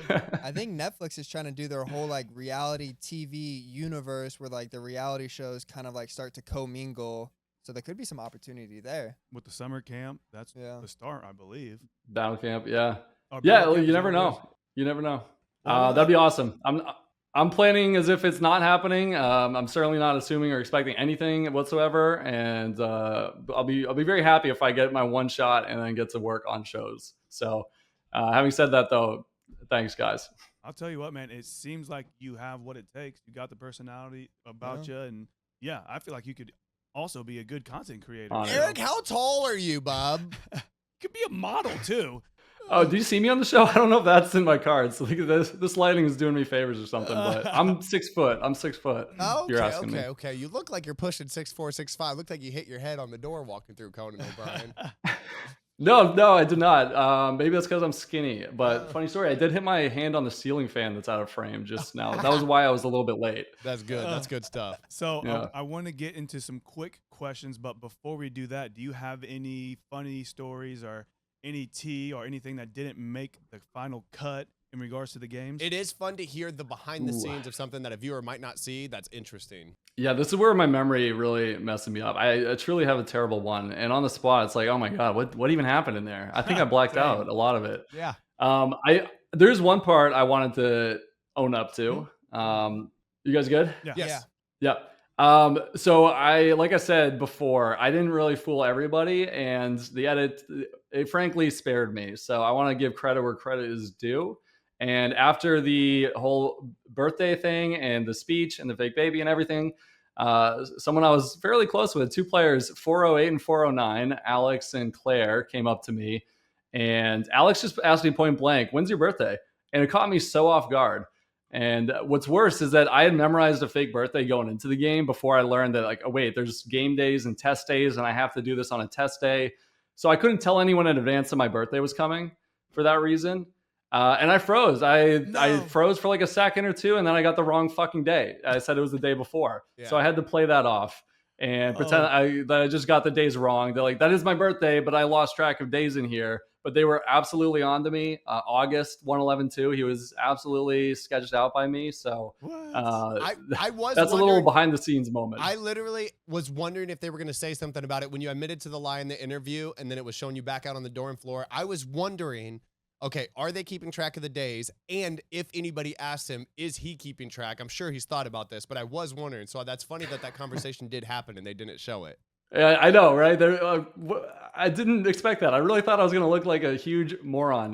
But for whatever reason, it didn't make the cut, especially because August is such a big character in it. He's such a compelling guy. So I thought they would show that, but no, I tried so hard. I like memorized the day. I literally, my girlfriend probably hated me because I was just repeating my fake birthday over and over and over again before flying out to film. It happened to be that day, and I still blew it. I'm just, I'm so forgetful. That's crazy. So yeah, I got away with that one. I'll tell you what, the production team favored you, and for good reason, dude. You're a character, man. Hey, thanks, man. Look, there's so many though. That's the thing. I just had a big moment. I actually think I'm one of the least interesting people in there. When I was going around on day one talking with everybody, everyone had a crazy story. Everyone had like a huge personality. I have a lot of on-camera experience, so I think that helps me like talk in interviews maybe. But no, I was like, oh my God, these people are crazy. I'm like, how'd they cast me again? What the hell? I noticed that was my biggest takeaway from my short little stint there was that all of these personalities, anybody who's the type to go apply for a game show and to get selected, I was like, every motherfucker here is as interesting and as outgoing and boisterous as the next person. I was like, this is fun. Seriously, it's great. That's so cool you can say that too. What did you guys think going in? Like when you walked in together, like did you feel like there are crazy, wild personalities? Do you think it's like people are crazier in person than they come off on TV even sometimes? That's how I felt, at least. Dude, to be honest, it just felt people were gravitating around us. We were getting a lot of energy and good vibes from people. Everybody was as happy and just pretty much happy to be there.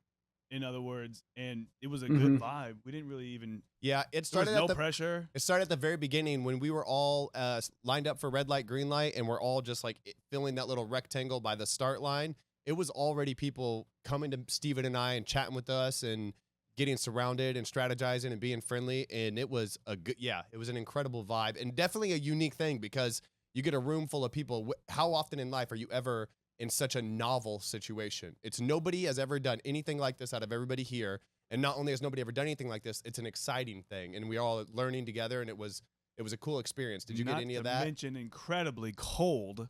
No one wanted to actually be there because of the cold. I've heard the horror stories. Yeah, to go back to what you said, Chase, 100% the same. Everyone was just like a kid in a candy shop, just like me, just on cloud 9.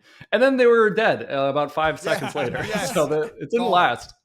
But the coldness, in fact, wait, if I can go back a second, I think there's one big difference that I've heard between our seasons, at least one, which is that we got to talk to each other in the hotel rooms.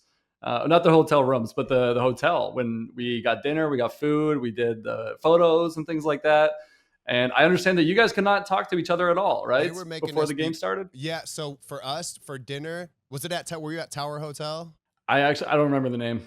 Probably, maybe that sounds right. I don't know. Yeah, so we had to go down in like packs of like 10, which were from separate areas. 10 people would have a scheduled time to go get a meal and take it back to the room and eat, and we couldn't talk, couldn't mingle, couldn't do anything.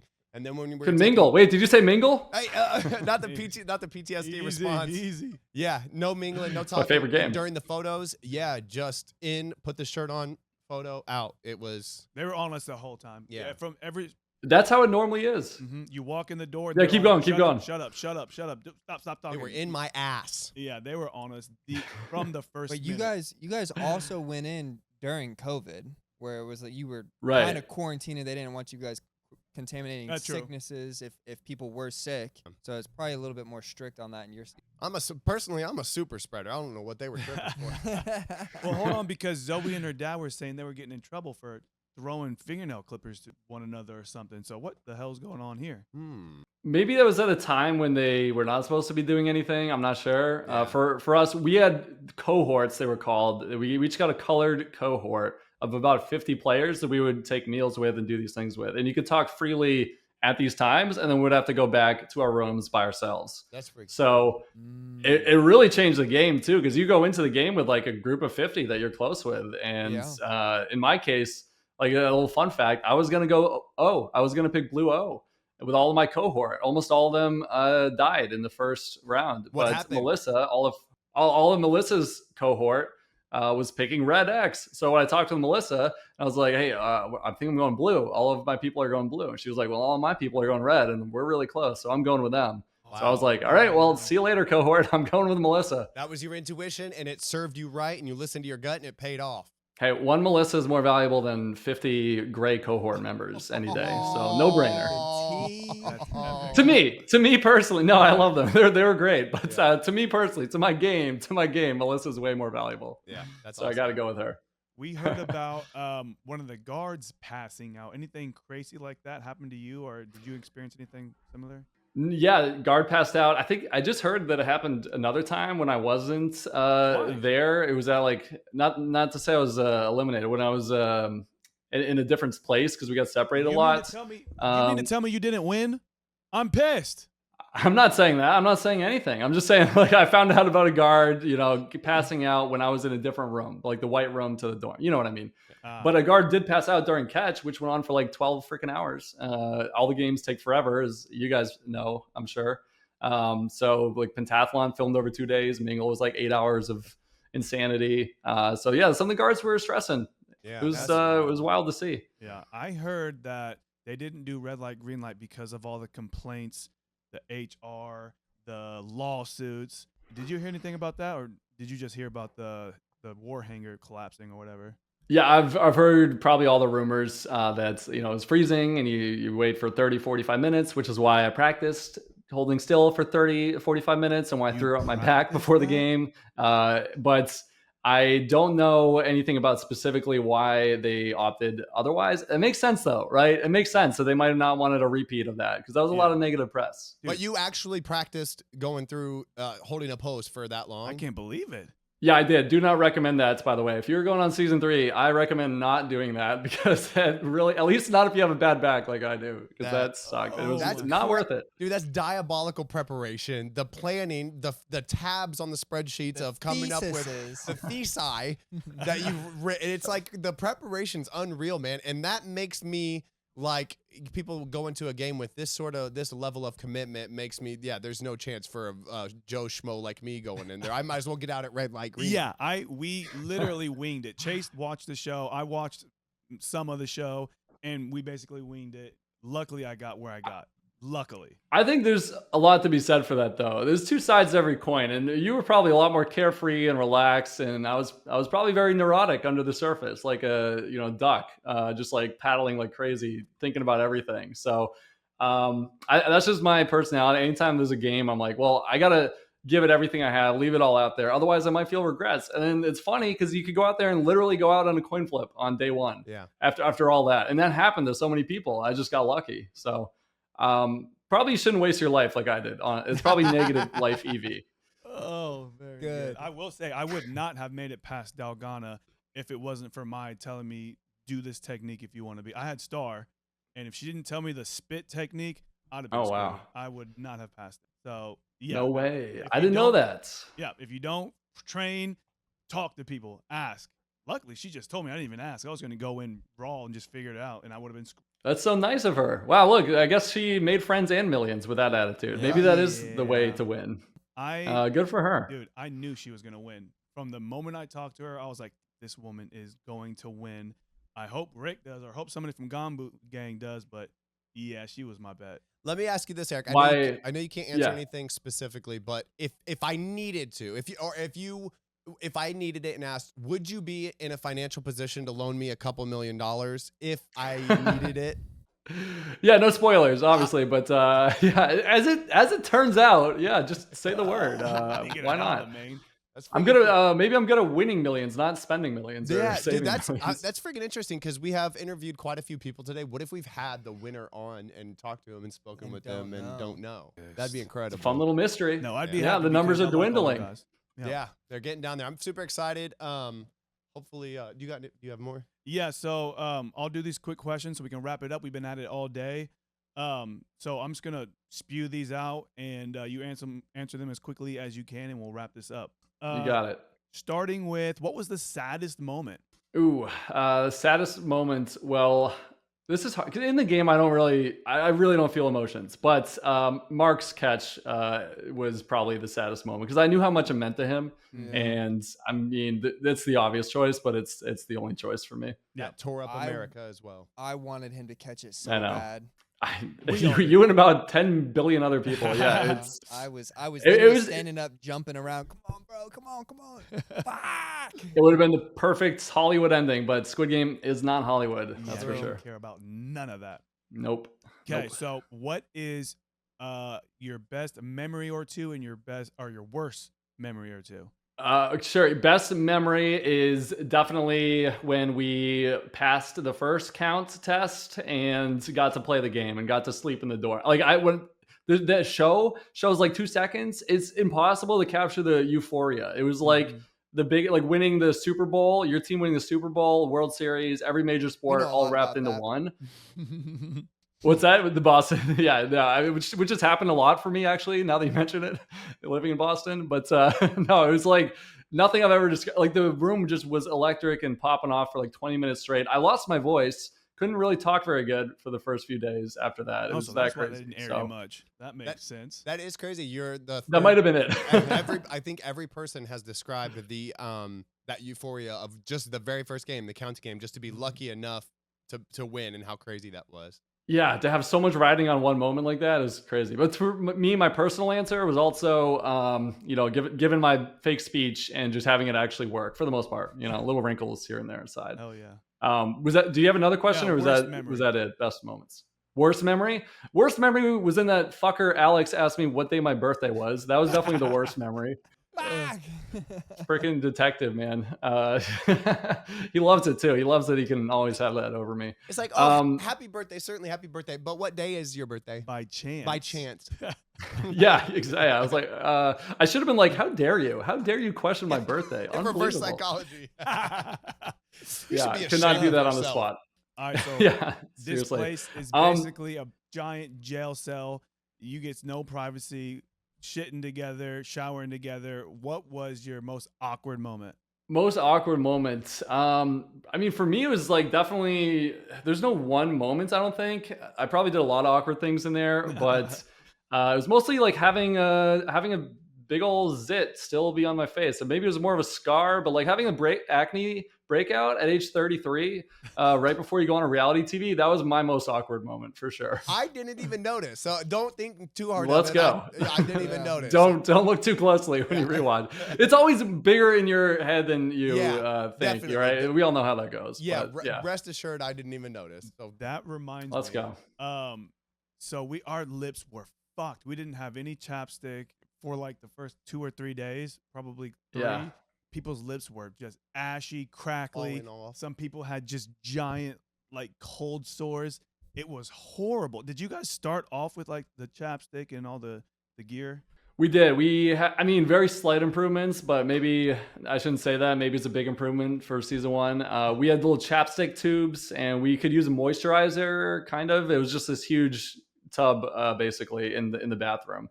I don't know if you had moisturizer or not, but those are probably 2 changes. We had condoms. I know we had condoms people were rubbing on their lips. I heard that. Did you have condoms in your season? We did, yeah, we did. They came into play a little bit, despite not needing them for moisturizer. And by that, I only mean some players like to drop them on other players' beds, fun little pranks, like we're back in summer camp. And one woman, AJ, who's still alive, going into Marvels, she really wanted to blow up condom balloons and play volleyball, but they wouldn't let us do that. Oh, that would have been fun. They don't have to record. They don't have to put it on the show. They can still do it. That's stupid. I know. You're telling me. Maybe they didn't want 100 condom balloons roaming around the background of shots. True. Now that I think about it. Maybe there's a good reason. Everybody broke out into song at one point, and the lady got on the intercom, "Please stop singing for copyright purposes." I was like, what? Come on. You don't have to air that. It was pretty stupid. Yeah, same thing. You can't do it. They're very particular. That's why we go on ice all the time. Everything has to happen on camera, and they can't have stuff going on in the backgrounds. You never know what golden moment that might ruin, I guess. Very straight. So who was the biggest prick, and who was the loveliest? Okay, this is great. I'm glad that I can actually answer this, because I don't want to, sugarcoat. I don't want to tiptoe around questions, but I don't want to blow up anyone's spot either. However, there's a very easy answer for me, and that's 390. We didn't talk personally too much. That's the guy who turned his back, by the way, if you don't remember the numbers. Oh, to Viper. Viper. Yeah, and I a lot of what I know is hearsay, and I'm not going to repeat hearsay, but I did personally hear him call someone a fat ass on his way out the door, and that really rubbed me the wrong way. So definitely that guy. Yeah, I noticed in the Squid Game chat, I get notifications popping up all the time that people were hating on 390 saying he sucked. Yeah, that's not the first time he's been brought up on these interviews. I thought it was so tight that Viper punked him and made him catch the ball or attempt to catch the ball. I was like, oh my God. I mean, yeah. I was like, you probably have heard this a million times, but same. That was badass. Yep.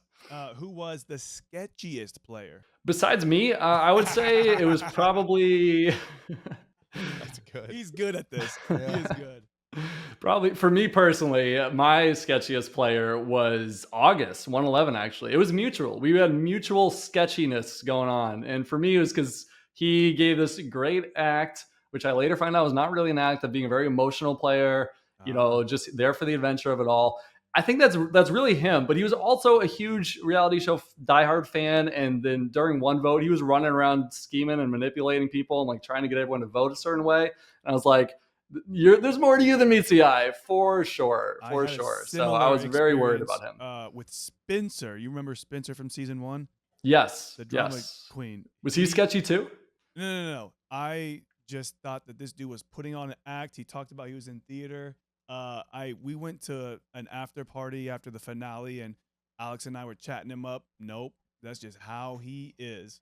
Not necessarily awkward, but just socially different. That's all. And it wasn't an act.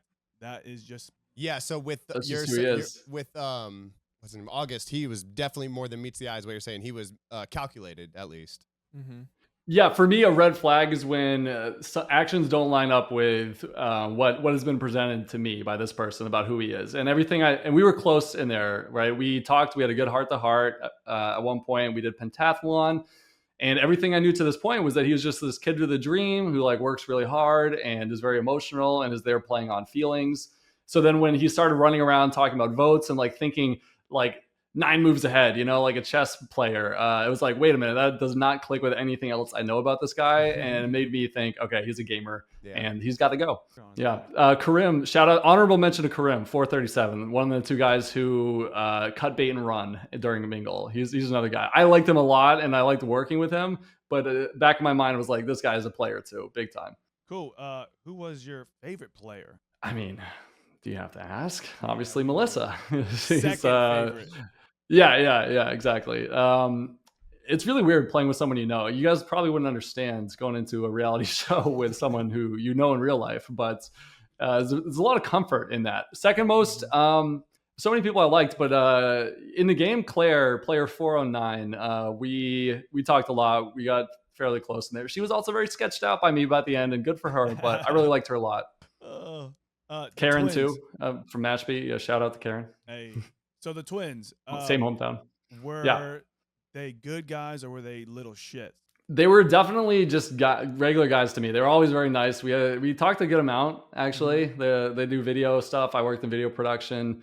I think they were also there to play the game hard, and that rubbed people the wrong way. And unlike me, not to toot my own horn, but unlike me, they were not subtle about it. People definitely knew that they were there to play big time, especially after catch. So I mean, but they didn't say anything like bad or wrong or anything that I know of. So good guys. We have been getting mixed reviews on these. A bit of controversy, but they did something right. They're pretty much on the show thus. So something's done right for them. It wasn't technique I would use, the approach I would use, but. It didn't work exactly. out. They're gone now. It worked out for TV. It worked out to get some screen time. Yes. But they're not monetarily. Gone. They were in it for screen time, and they took the direct route. I took the back door into screen time, I would say. They took the direct route, which painted the biggest target on their back possible, to the point where 98 won a vote against one of them. That says something. Yeah. That says a lot if 98 was winning a vote against you. No offense, Matt, but exactly. So from my experience, the pastor's kid is always just a little freaking shit. He's a bad apple. Player 24, Peter. Was he a bad apple or was he just a regular? Well, he was one of the guys throwing condoms around and spreading those around people's beds. So he was just I view him as a class clown who was there he's a stand-up comedian, right? He does comedy at least.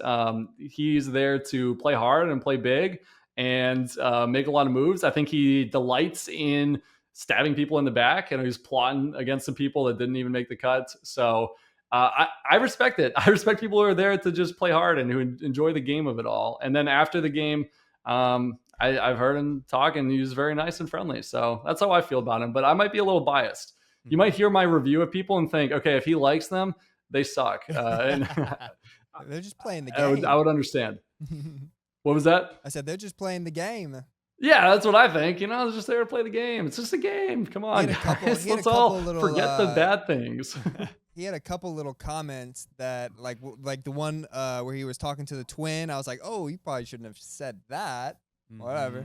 You know what? I might have to go back and rewatch it. I watched this very distracted, if you can imagine. But I believe it. I believe it. I'm curious what your guys' opinions are, but I know this is rapid fire, and I'm already not doing a good job of that. So maybe off the air I'll ask you. You're good, brother.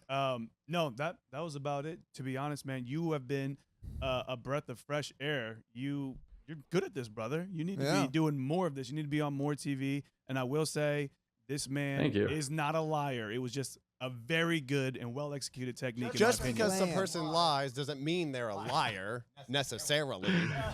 Yeah. Let's go with that. No, thanks, guys. I'm hopeful and excited for people to get to know me outside of the game more. But you know what? Everything I get, every bit of feedback is well deserved. I would say so.